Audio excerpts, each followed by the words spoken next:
এটা সময়ত মোক নামঘৰতো সোমাবলৈ দিয়া হোৱা নাছিল ভাৰতবৰ্ষত এনেকুৱা কোনো মহাপুৰুষ নাই যিজনে ভাৰতক শংকৰদেৱে কৰাৰ দৰে বন্দনা কৰিছে প্ৰকৃতি আমি কিয় সংৰক্ষণ কৰিব লাগে বিশ্ব পৰিৱেশৰ দিনা আমি গছপুলি ৰুলে প্ৰকৃতি সংৰক্ষণ হৈ যাব নেকি বা আপোনাৰ ধৰিত্ৰী দিৱসৰ দিনা 21 এপ্ৰিলৰ দিনা আমি পৃথিৱীৰ কথা ভাবিলেই হৈ যাব নেকি ক্লাইমেট চেঞ্জ গ্লোবেল ৱাৰ্মিং এনেই ভাল হৈ যাব নেকি আমি যে পানী খাইছোঁ পানীয়ে প্ৰাণীৰ প্ৰাণ বুলিও কৈছোঁ পানীটো কিন্তু আপুনি মই বনাই দিব পৰা নাই আমি মেচিন লগাই তলৰ পৰা উঠাইছোঁ কিন্তু আপুনি মই পানীটো প্ৰস্তুত কৰিব পৰা নাই খাদ্যবস্তু আমি উপাৰ্জন কৰি কাম কৰি কিনি আনিছোঁ কিন্তু সেই খাদ্যবস্তু য'ত উৎপাদন হৈছে মাটিখিনি আমি সৃষ্টি কৰিব পৰা নাই মানে সেইটো বিজ্ঞান আচলতে সেইকাৰণে যে সনাতন বা হিন্দু দৰ্শনে যে কৈছে তুমি গছক পূজা কৰা পানীক পূজা কৰা নদীক পূজা কৰা মাটিক পূজা কৰা এইটো বিজ্ঞান আজি যিটো হৈছে ব্যক্তিকেন্দ্ৰিক হৈ পেলাই ঘৰৰ ভিতৰত সোমাই পৰিছোঁ আমি নোৱাৰোঁ জীয়াই থাকিব সেইকাৰণে ল'ৰা ছোৱালীবিলাকে ছুইচাইড কৰিছে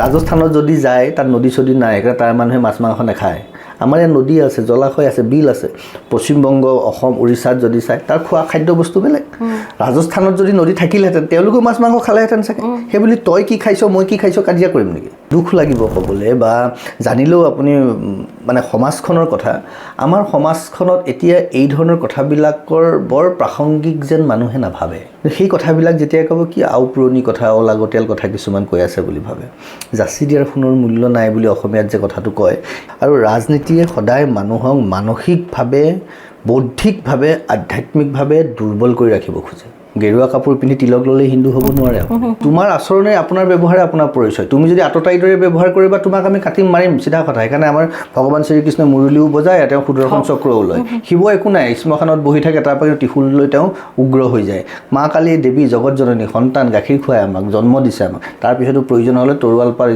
উলিয়াই লৈ পেলাই মুণ্ডমালা পিন্ধিব পাৰে নমস্কাৰ দৰ্শকসকল স্বাগতম জনাইছোঁ আপোনালোক সকলোকে অনুৰণনৰ এটি নতুন খণ্ডলৈ দৰ্শকসকল এগৰাকী সন্মানীয় অভ্যাগত আজি আমাৰ অতিথিৰ আসন অলংকৃত কৰিছে তেখেতক যেতিয়া লগ পাওঁ তেখেতৰ এক সুকীয়া ব্যক্তিত্ব এক সুকীয়া জীৱনশৈলীয়ে সকলোকে আকৰ্ষণ কৰে আধ্যাত্মিক জীৱনক তেখেতে আদৰি লৈছে আৰু আধ্যাত্মিকতাৰ জীৱনৰ যি সৰল বাণী মহাপুৰুষ শ্ৰীমন্ত শংকৰদেৱ গুৰুজনৰ যি আদৰ্শ সেই বাণী সমাজৰ প্ৰত্যেক স্তৰৰ ব্যক্তিৰ মাজলৈ কঢ়িয়াই লৈ যোৱাৰ তেখেতে জীৱনৰ এটা ব্ৰত হিচাপে গ্ৰহণ কৰিছে আৰু তেখেতৰ যি সুকীয়া জীৱনশৈলী যি সুকীয়া তেখেতৰ চিন্তা চৰ্চা সেই চিন্তা চৰ্চাই সমাজখনক কেনেকৈ আগুৱাই লৈ যাব পাৰে আৰু তেওঁ কি পৰিকল্পনাৰে অনাগত সময়খিনিত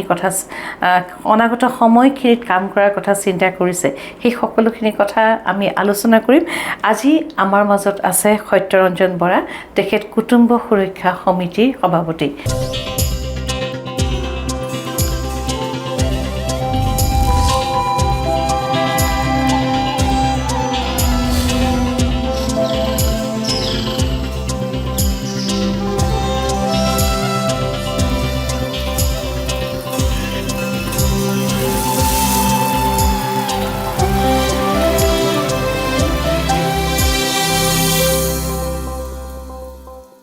মহাশয় স্বাগতম জনাইছোঁ মহাশয় বহু দিনৰ পৰা আপোনাক লগ পোৱাৰ এক প্ৰবল হাবিয়াস আছিল আৰু যেতিয়া আঁতৰৰ পৰা আপোনাক লগ পাওঁ কোনোবা সভাস্থলীতে হওক বা ৰাজহুৱা স্থানতে হওক যেতিয়া আপোনাৰ এক সুকীয়া জীৱনশৈলীয়ে এক সুকীয়া পোচাকেৰে এক সুকীয়া চিন্তাৰে আৰু এক সুকীয়া যাত্ৰাৰে আপোনাক যেতিয়া আমি এক সুকীয়া ৰূপত দেখা পাওঁ তেতিয়া ভাবোঁ আচলতে মানুহজন কি মানুহজন কোন মানুহজনৰ জীৱন সম্পৰ্কৰ ধাৰণা কি আৰু মানুহজনে কোনবাৰে বাটেৰে বাট বুলিবলৈ নিজক আগবঢ়াই লৈ গৈছে এইটো স্বাভাৱিক মানে অসমৰ কাৰণে বিশেষকৈ ভাৰতবৰ্ষৰ বাকী ঠাইবোৰত আপোনাৰ এই সাজপাৰৰ প্ৰতি কৌতূহল নাই কাৰণ তাত এক প্ৰকাৰ স্বাভাৱিক জীৱনত এই ধৰণৰ আছে আৰু সন্ন্যাসীবিলাক আমাৰ অসমীয়া জনজীৱনত সন্ন্যাসৰ প্ৰসংগটো বৰ হেৰি নহয় আৰু এই ধৰণৰ কাপোৰ সাজ পোছাকো আমি সাধাৰণতে নিপিন্ধোঁ ইয়াত আমাৰ আধ্যাত্মিক চিন্তা দৰ্শনত সদায় আমি বগা কাপোৰযোৰেকেই পিন্ধোঁ কিন্তু কথাটো হ'ল মই কিয় পিন্ধিলোঁ আৰু তেতিয়াই এনেকুৱা এটা পৰিৱেশ আহিল যে উত্তৰ ভাৰতীয় হিন্দুত্ব বা হিন্দু চিন্তাৰ ঔপনিৱেশিক চিন্তাৰ প্ৰভাৱ পেলাবলৈ কৰা হ'ল নেকি এনেকুৱা বিভিন্ন ধৰণৰ কথা বতৰা আছিল আৰু তেনেকুৱা কিছুমান কথা ভাবিয়েই এটা সময়ত মোক নামঘৰতো সোমাবলৈ দিয়া হোৱা নাছিল কিন্তু সময়ৰ লগে লগে যেতিয়া কথাবিলাক বুজিলে বা মই কথাবিলাক ক'বলৈ চেষ্টা কৰিলোঁ তেতিয়া অনুভৱ কৰিলে আচলতে যে চাওক গেৰুৱা সাজ পোছাক আপুনিও পিন্ধিব পাৰে তাৰ কাৰণে আপুনি সন্ন্যাসী হৈ যাব লাগিব তেনেকুৱা কথা নাই সন্ন্যাসীয়ে কেৱল গেৰুৱা সাজ পোছাক পিন্ধে তেনেকুৱা কথাও নহয় এতিয়া ইয়াৰ অৰ্থটো হ'ল যে আপুনি সাহসেৰে কিবা এটা বস্তু প্ৰতিনিধিত্ব কৰিব খুজিছে আৰু সাহসখিনিৰে আগুৱাই যাবলৈ কিছুমান বস্তু আপুনি এৰিবও লাগিব আৰু সেইখিনি এৰাৰ মানসিকতাটো কেতিয়া আহিব আজি মই এই সাজযোৰে মোক সেই মানসিকতাটো প্ৰস্তুত কৰাত মোক সহায় কৰিছে এনেকুৱা নহয় যে মোৰ সংসাৰ নাই মোৰ সংসাৰ আছে মই সাংসাৰিক মানুহ কিন্তু তাৰ পিছতো মই সাজযোৰ ধাৰণ কৰা কথাটো হ'ল যে মই যিখিনি কৈছোঁ সত্য শুদ্ধৰ আধাৰত সাহসেৰে আৰু কোনো বস্তুৰ প্ৰতি মোৰ ব্যক্তিগত আসক্তি নথকাকৈ মই কামখিনি যাতে কৰিব পাৰোঁ মূলতঃ সেই উদ্দেশ্যটো তেনেকুৱাই আৰু লাহে লাহে যেতিয়া আপুনি প্ৰক্ৰিয়াটোৰ মাজত সোমাব প্ৰক্ৰিয়াটো উপলব্ধি কৰিব তেতিয়া দেখিব যে চাৰিওফালে কেৱল বিজ্ঞান তাত বেলেগ একো কথা নাই আৰু মই বিজ্ঞানৰ ছাত্ৰ হিচাপে মোৰ কাৰণে সেইকাৰণে সহজ হৈছে আপুনি যদি মন কৰে তেতিয়া দেখিব যে আমাৰ ভৱেন শইকীয়া ছাৰৰ পৰা লক্ষ্মীনন্দন বৰাকে যদি কয় গোটেই মানুহখিনি যিসকলে সাহিত্য সভ্যতা সংস্কৃতিৰ কথা কৈছে মেক্সিমাম কিন্তু বিজ্ঞানৰ ছাত্ৰ আটাইকেইজনে পদাৰ্থ বিজ্ঞানৰ গতিকে এই গোটেই প্ৰক্ৰিয়াবিলাকত তেতিয়া অনুভৱ কৰিলোঁ যে এই সাজযোৰ বহুতৰ কাৰণে কৌতূহল যদিও এতিয়া তেওঁলোকে বুজি পাইছে আৰু মাছখণ্ডত এনেকুৱা এটাও হৈছে সেইটো ৰাইজৰ দুখ নাই অৱশ্যে যে এই ধৰণৰ সাজপাৰক এক প্ৰকাৰে ৰাজনৈতিক সাজপাৰ হিচাপে অভিহিত কৰা হৈছে আৰু যেহেতু সাধাৰণতে আমাক শুনা যায় এটা বাক্য গেৰুৱাকৰণ কৰা হ'ল সেই কৈছোঁ মানে গেৰুৱাকৰণ মানে কথাটো এনেকুৱা যে ভাৰতীয় জনতা পাৰ্টীৰ যিটো ৰাজনৈতিক দল তেওঁলোকৰ চিন্তা দৰ্শনত ভাৰতীয় চিন্তা দৰ্শনৰ ওপৰত তেওঁলোকে কৰিছে যিটো সাংস্কৃতিক ৰাষ্ট্ৰবাদ বা একাত্ম মানৱবাদ বুলি তেওঁলোকৰ যিটো পলিটিকেল ডক্ট্ৰিন ৰাজনৈতিক দৰ্শন কিন্তু জানি ভাল পাব তাৰ ওপৰত আমি কামো কৰিছোঁ যে এই গোটেই সাংস্কৃতিক ৰাষ্ট্ৰবাদ আৰু একাত্ম মানৱবাদ যিটো বিষয় পণ্ডিত দীনদয়াল উপাধ্যায়ে সৰ্বত্ৰে প্ৰচাৰ কৰিলে মূলতঃ মহাপুৰুষ শ্ৰীমন্ত শংকৰ গুৰুজনাৰ আদৰ্শ সাংস্কৃতিক ৰাষ্ট্ৰবাদৰ ধাৰণা শংকৰ গুৰুজনাই স্পষ্ট কৰি দিছে তেওঁ তাহানিতে কৰি থৈ গৈছে আমি তাক সাংস্কৃতিক ৰাষ্ট্ৰবাদ বুলি নামাকৰণ কৰিব পৰা নাই বা কৰা নাই বা আমি ভবা নাছিলোঁ সেই ডিৰেকশ্যনত মই শেহতীয়াকৈ এখন কিতাপো কৰিছোঁ মহাপুৰুষ শ্ৰীমন্ত শংকৰদেৱৰ ৰাজনৈতিক দৰ্শন বুলি সাংস্কৃতিক ৰাষ্ট্ৰবাদ শংকৰ গুৰুজনাৰ একাত্ম মানৱবাদ শংকৰ গুৰুজনাৰ আৰু সাংস্কৃতিক ৰাষ্ট্ৰবাদ বুলি কওঁতে মই এষাৰ কথা মনত পৰিছে মহাপুৰুষ শ্ৰীমন্ত শংকৰদেৱ সেইজনা ধৰ্মগুৰু সেইজনা গুৰু যি 17 বাৰ জীৱনত আমি এক ভাৰতবৰ্ষ বুলি কৈছিল তেতিয়া 46 টাইমছ শংকৰদেৱে 46 টাইমছ ভাৰতবৰ্ষত এনেকুৱা কোনো মহাপুৰুষ নাই যিজনে ভাৰতক শংকৰদেৱে কৰাৰ দৰে বন্দনা কৰিছে শ্ৰদ্ধাৰ নগেন শইকীয়া ছাৰেলে এটা আৰ্টিকুলত 46 টাইমছ তেওঁৱে লিখিছে কোট কৰিছে ভক্তি ৰত্নাকৰতো তেওঁ এটা চেপ্টাৰে আছে ভাৰত প্ৰশংসা বুলি সঞ্জীৱ বৰকাকতিয়ে লিখিছে শংকৰদেৱৰ ভাৰত বন্দনা বুলি ডক্টৰ সঞ্জীৱ কুমাৰ বৰকাকতিয়ে কিতাপ লিখিছে তেখেতৰ ওপৰত আমি বুজা নাই বা তেওঁ যে সেই ভাৰতৰ প্ৰতি যিটো আগ্ৰহ ভাৰতৰ প্ৰতি তেওঁ যিটো গৌৰৱ তেওঁ সেই কথাটো আমি ভাৰতেও নাজানে আমিও নাজানিছিলোঁ আমি জনাব পৰা নাই নাজানোৱে আমি শংকৰদেৱক আচলতে নাজানো সেইকাৰণে এই সাজযোৰ এই ভাৰতীয় জনতা পাৰ্টীৰ লগত সম্পৰ্কিত হৈ থকাৰ কাৰণে তেতিয়া সেই ধৰণৰ গেৰুৱাকৰণ কথাবোৰ আহে কিন্তু এই সাজযোৰ কোনো ৰাজনৈতিক সাজ পোছাক নহয় এই সাজযোৰ এটা সিদ্ধান্তৰ সাজ এই সাজযোৰ ভাৰতীয় দৰ্শনৰ সাজ এই সাজযোৰ আধ্যাত্মিক জগতখনৰ লগত একাত্ম হৈ থাকি মানুহৰ পৰা আপোনাৰ প্ৰকৃতি মানুহ আৰু পৰমাত্মা তাৰ লগত যিটো সম্পৰ্ক এইবোৰ সাধু কথা নহয় আমি বুজি নাপাওঁ সেইটো এটা বেলেগ প্ৰসংগ যে আমি মানুহৰ কথা কওঁ প্ৰকৃতিৰ কথা কওঁ প্ৰকৃতি আমি কিয় সংৰক্ষণ কৰিব লাগে বিশ্ব পৰিৱেশৰ দিনা আমি গছপুলি ৰুলেই প্ৰকৃতি সংৰক্ষণ হৈ যাব নেকি বা আপোনাৰ ধৰিত্ৰী দিৱসৰ দিনা 21 এপ্ৰিলৰ দিনা আমি পৃথিৱীৰ কথা ভাবিলেই হৈ যাব নেকি ক্লাইমেট চেঞ্জ গ্ল'বেল ৱাৰ্মিং এনেই ভাল হৈ যাব নেকি কিয় আহিছে এই কথাবিলাক এইবোৰ বিজ্ঞান মই এটা সৰু বিজ্ঞান আৰু ধৰ্ম এই বিষয়টো তাহানিৰ পৰা কিন্তু চৰ্চা হৈ আছে কিন্তু ডাঙৰ কথা আমি বিষয়টো কাৰ্যক্ৰমত কিমান দূৰ আগবঢ়াইছোঁ আটাইতকৈ ডাঙৰ কথাটো হ'ল আমি বিজ্ঞানটো কিবা অদ্ভুত বস্তু বুলি ভাবোঁ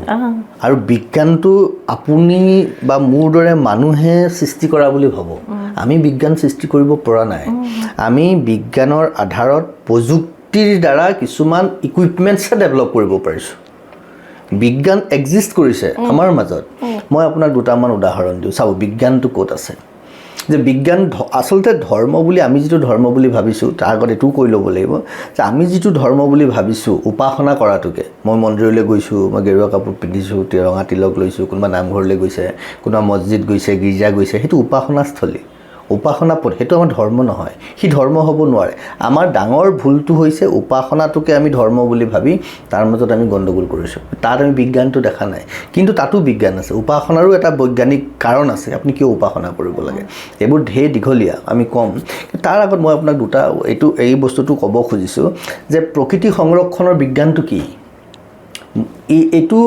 5 জুন বিশ্ব পৰিৱেশ দিৱস বা 31 এপ্ৰিলৰ দিনা বিশ্ব ধৰিত্ৰী দিৱস বুলি বা বন মহোৎসৱত পালন কৰিব লগা কথা নহয় ই আপোনাৰ মোৰ দৈনন্দিন জীৱনৰ এটা প্ৰক্ৰিয়া মই যদি এটা উদাহৰণ দিওঁ আপোনাক আপুনি আৰু মই সকলোৱে প্ৰত্যেকজন মানুহে আমি ভাবোঁ যে মোৰ পিতৃ মাতৃৰ প্ৰতি দায়িত্ব আছে যদি মই পিতৃ মাতৃৰ প্ৰতি দায়িত্ব পালন কৰিব পৰা নাই তেতিয়াহ'লে মই ভাল সন্তান নহয় আৰু যদি মই মোৰ জন্ম দিয়া সন্তানৰ প্ৰতি দায়িত্ব পালন কৰিব পৰা নাই তেতিয়াহ'লে মই ভাল পিতৃ মাতৃও নহয় এতিয়া আমি কি দিছোঁ আমি সন্তানক কি দিব পাৰিছোঁ ঘৰ এটা সাজ পোছাক খাদ্য বস্তু সেইখিনিয়ে ভাল স্কুল এখনত পঢ়াবলৈ চেষ্টা কৰিছোঁ আমাক পিতৃ মাতৃয়ে কি দিলে সেইখিনিয়ে দিলে ভাল সংস্কাৰ দিছে কথা বতৰা ভালকৈ ক'বলৈ শিকাইছে এতিয়া কথা হ'ল সেইখিনি লৈ আমি জীয়াই থাকিব পাৰিম জানো মানুহ হিচাপে বা যিকোনো জীৱ খাদ্য বস্তু চবেই খায় কোনোবা চৰাই হ'লেও বাঁহ এটা সাজি পেলাই আছে আমিও আছোঁ তো ইয়াত আমি এনেকুৱা কিছুমান বিষয় আমি পাহৰি গৈছোঁ বা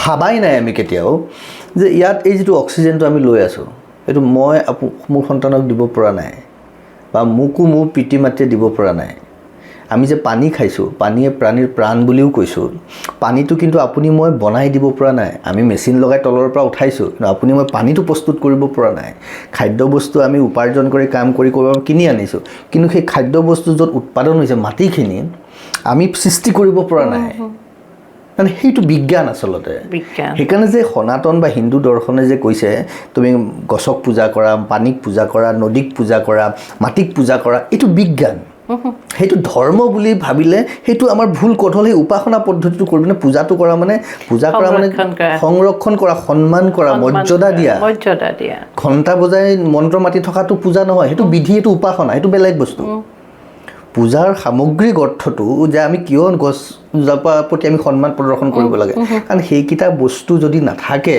আপুনি মই যিমানেই যি নহওক চাব এটা একদম প্ৰেক্টিকেল কথা যে মোৰ দায়িত্ব কিয় আছে আজি যদি মোৰ সন্তানৰ প্ৰতি দায়িত্ব আছে মোৰ পিতৃ মাতৃৰ প্ৰতি দায়িত্ব আছে মোৰ সন্তানক মোক পিতৃ মাতৃক আৰু মোক জীয়াই ৰখা সেই পানীখিনি সেই মাটিখিনি সেই গছখিনি যি অক্সিজেন দিছে তেওঁলোকৰ প্ৰতিওতো মোৰ দায়িত্ব আছে নহ'লে মই ক'ত কেনেকৈ জীয়াই থাকিম আপোনাক যদি মই এটা ঘৰত চব দি দিওঁ আপোনাক যি লাগে বুলি ভাবে আৰু এটা চৰ্ত কেৱল এইটোৱে থাকিব আপুনি খালি বাহিৰলৈ ওলাই যাব নোৱাৰিব মই তলা লগাই দিম গেটখন কিন্তু আপুনি ভিতৰত বেল বজাই দিব যি লাগে মই চব দিম কিমান দিন পাৰিব আপুনি ভিতৰত সোমাই থাকিব এমাহ এবছৰ দুবছৰ পাগল হৈ নাযাব তাৰমানে আমি ঘৰৰ ভিতৰত আজি যিটো হৈছে ব্যক্তিকেন্দ্ৰিক হৈ পেলাই ঘৰৰ ভিতৰত সোমাই পৰিছোঁ আমি নোৱাৰোঁ জীয়াই থাকিব সেইকাৰণে ল'ৰা ছোৱালীবিলাকে ছুইচাইড কৰিছে সেইকাৰণে IPS হোৱাৰ পিছতো ইমান চোকা হোৱাৰ পিছতো ডাঙৰ ডাঙৰ অফিচাৰেও ছুইচাইড কৰিছে শিক্ষিত মানুহেও ছুইচাইড কৰিছে কিয় তেওঁলোকে নিজকে সেই আইচলেট কৰি ভাবিলে যে মোৰ পৰিয়ালটো মোৰ ঘৰৰে চব হৈ যাব কিন্তু আপুনি নোৱাৰে তেনেকৈ পাগল হৈ যাব সেই বস্তুটোৰ কাৰণে আমি ওলাব লাগিব তাৰ কাৰণে মোক বন্ধু লাগিব তাৰ কাৰণে মোক সমাজখন লাগিব তাৰ কাৰণে মোক নামঘৰটো লাগিব মন্দিৰটোও লাগিব মছজিদটোও লাগিব তাক সংৰক্ষণ কৰা কামো ময়ে কৰিব লাগিব মই যদি ভাবোঁ মোৰ মছজিদটোহে থাকিব মন্দিৰটো ভাঙি দিওঁ কিয় তেতিয়াহ'লে সংঘাত হ'বনে নহয় মই যদি ভাবোঁ ইয়াত মই মছজিদটো ভাঙি দিম কোনোবাই যদি ভাবে মন্দিৰটো ভাঙি দিম সংঘাত হ'বনে নহয় কাৰণ মই নোৱাৰোঁ অকলে থাকিব প্ৰকৃতিত এতিয়া আপুনি ভাবিব বিচাৰ কি প্ৰয়োজন আছিল অদৰকাৰী বস্তু এটা জোকৰ কি প্ৰয়োজন আছিল অদৰকাৰী বস্তু এটা চোৰাত পাতৰ কি প্ৰয়োজন আছিল অদৰকাৰী বস্তু এটা কিন্তু সেইটো যদি চাই জোক থাকিলে আমি নাযাওঁ বিচা দেখিলে আমি আঁতৰি দিওঁ চোৰাত পাত গাত লাগিব বুলি আমি নাযাওঁ তাৰমানে সেই পাৰ্টিকুলাৰ এৰিয়াটো য'ত জোক বিচা চোৰাত পাত আছে প্ৰকৃতিয়ে নিজৰ সুৰক্ষা এটা নেচাৰেল প্ৰচেছ এটা কৰি লৈছে এটা নেচাৰেল ডেম'ক্ৰেটিক প্ৰচেছ সি সৃষ্টি কৰিছে ছেল্ফ ডিফেন্সৰ কাৰণে সেইটো কৰি লৈছে যাতে তাত থকা কম্পনেণ্টবিলাক ভাল হৈ থাকে আৰু সেইবোৰ থকা মানে প্ৰকৃতিৰ ভাৰসাম্যতাটো থাকিব আমি বুজা নাই তাৰমানে আমাকো এনেকুৱা এটা ইক'চিষ্টেম লাগিব য'ত আমি ভাল হৈ থাকিব লাগিব তাত আমাৰ ছিকিউৰ ইক'চিষ্টেম এটা লাগিব হেল্ডি ইক'চিষ্টেম এটা লাগিব তাৰ কাৰণে মুছলমানজনো ভাল হৈ থাকিব লাগিব আমিও ভাল হৈ থাকিব লাগিব প্ৰত্যেকজন মানুহে সেইটো অনুভৱ কৰিব লাগিব কিন্তু আমি বুজা নাই সেই কথাটো বা বুজাই দিবলৈ চেষ্টা কৰা নাই আচলতে আমি মহাশয় এতিয়া আমি এনেকুৱা হৈছোঁ নেকি যে আমি আমাৰ চৌহদটোৰ পৰা বাহিৰলৈ ওলাই যাবলৈ চেষ্টা নকৰোঁ চৌহদটোৰ ভিতৰত আমি নিজকে সুৰক্ষিত কৰি ৰাখোঁ তাৰ পাছত লাহেকৈ আমাৰ বাৰীৰ ঘৰৰ পেলনীখিনি সিঘৰলৈ পেলাই দিওঁ আকৌ সিঘৰটো তেনেকৈ কাজিয়া আৰম্ভ হৈ যায় মানে অতি বেছি আত্মকেন্দ্ৰিক হৈ গৈছোঁ মহাশয় আপুনি আচলতে কথাৰ সাগৰ গতিকে মই এটা বিশেষ বিষয় লৈ আকৌ আগবাঢ়োঁ কুটুম্ব সুৰক্ষা পৰিষদ আপুনি তাৰ সভাপতি কুটুম্ব সুৰক্ষা পৰিষদ নামটোতে অকণমান পৃথক এই নামটোৰ দ্বাৰা এখন পৰিষদ সৃষ্টি কৰাৰ কথা কিয় চিন্তা কৰিলে আমি হিন্দু এজন মই হিন্দু আৰু মই গৌৰৱ কৰোঁ হিন্দু বুলি আৰু মই খুব উগ্ৰ জাতীয়তাবাদীও এতিয়া আপোনাৰ লগত আৰু এটা বিশেষ বিতৰ্ক জড়িত হৈ থাকে অতি উগ্ৰ হিন্দুত্ববাদী মানে হিন্দু বুলি কোৱাৰ লগে লগে হিন্দু মানুহ এজন উগ্ৰ হ'বই নোৱাৰে যিজনে উগ্ৰ বুলি কৈছে তেওঁলোকে হিন্দু আৰু হিন্দুত্বৰ দৰ্শনৰ শব্দৰ অৰ্থ বুজি পোৱা নাই সাৰমৰ্ম বুজা নাই হিন্দু সেইজন ব্যক্তি যিজনে কৈছোঁ নহয় আপোনাৰ পৰা মোৰ পৰা চাব মই এটা উদাহৰণ দিওঁ আমি মাতৃভূমি বুলি কিয় কওঁ হিন্দুৰ চিন্তা দেই পৃথিৱীত ক'তো মাতৃভূমি বুলি নকয় কেৱল ভাৰততে কয় কিয় কওঁ মাতৃভূমি বুলি কাৰণ আপুনি বিয়া হৈ আপোনাৰ ঘৰ দেউতাৰ ঘৰ বেলেগ আপুনি বিয়া হৈ বেলেগলৈ আহিছে তেনেকৈ আপোনাৰ মা বেলেগৰ পৰা বিয়া হৈ আহিছে চাব গ'লে মোৰ জন্ম পিতৃৰ মাতৃভূমিতহে হৈছে পিতৃগৰাকীৰ ভূমিত তাৰপিছতো মাতৃভূমি বুলি কৈছোঁ কি কাৰণে মানে মই জন্ম হোৱাৰ লগে লগে মোৰ মায়ে মোৰ দেউতাক চিনাকি কৰাই দিব লাগিব কেৱল মাকেহে জানে মই কাৰ সন্তান এইটো প্ৰকৃতিৰ সত্য কথা মাকৰ বাহিৰে বাপেকেও নাজানে বাপেকৰ নিজৰ সন্তান হয়নে নহয় কেৱল মাতৃগৰাকীয়ে জানে তাৰমানে মাতৃগৰাকীয়ে কেৱল মোৰ শৰীৰটোও জন্ম দিয়া নাই মোৰ পৰিচয়টো দিলে মোৰ বংশ এটা দিলে মোক ভাষাটো দিলে মোক গোটেই সংস্কৃতি দিলে মোক সংস্কাৰ দিলে মোক সমাজ দিলে তাৰমানে মাটি টুকুৰা যাক আমি মাতৃভূমি বুলি কৈছোঁ কেৱল এটুকুৰা মাটি নহয় তাৰমানে সাধাৰণ মাটি নহয় এই সম্পূৰ্ণ বিষয়টো সামৰি পেলাই আমি মানুহ কেৱল শৰীৰটোৱে শেষ নহয় ইয়াত আমি মানুহ সেইকাৰণে নৰৰ পৰা নাৰায়ণ বুলি কৈছোঁ নৰক নাৰায়ণ বুলি কৈছোঁ যিসকলে আমি নৰ বুলিহে ক'লোঁ হিন্দু দৰ্শনটো সেইটো আমি নৰ নাৰায়ণ যত জীৱ তত শিৱ বুলি কৈছোঁ ইয়াত আমি মুছলমানক গালি পৰাই নাই গালি পাৰিবই নোৱাৰোঁ আমি যদি কৈছোঁ মোক যিসকলে কৈছে যে কিয় কৈছোঁ কাৰ কথা কৈছোঁ সেইখিনি মানুহৰ কথা কৈছোঁ যিখিনি মানুহে যিটো আমাৰ গীতাত কৈছে মহাপুৰুষ শংকৰ গুৰুজনাই কৈছে ব্ৰহ্মবৎ পিতৃবৎ সুৰাপান অগম্য গমন অগম্য গমন কৰে গৰু তিৰি মাৰে সুবৰ্ণ কহৰে মিত্ৰৰ দুহ আচৰে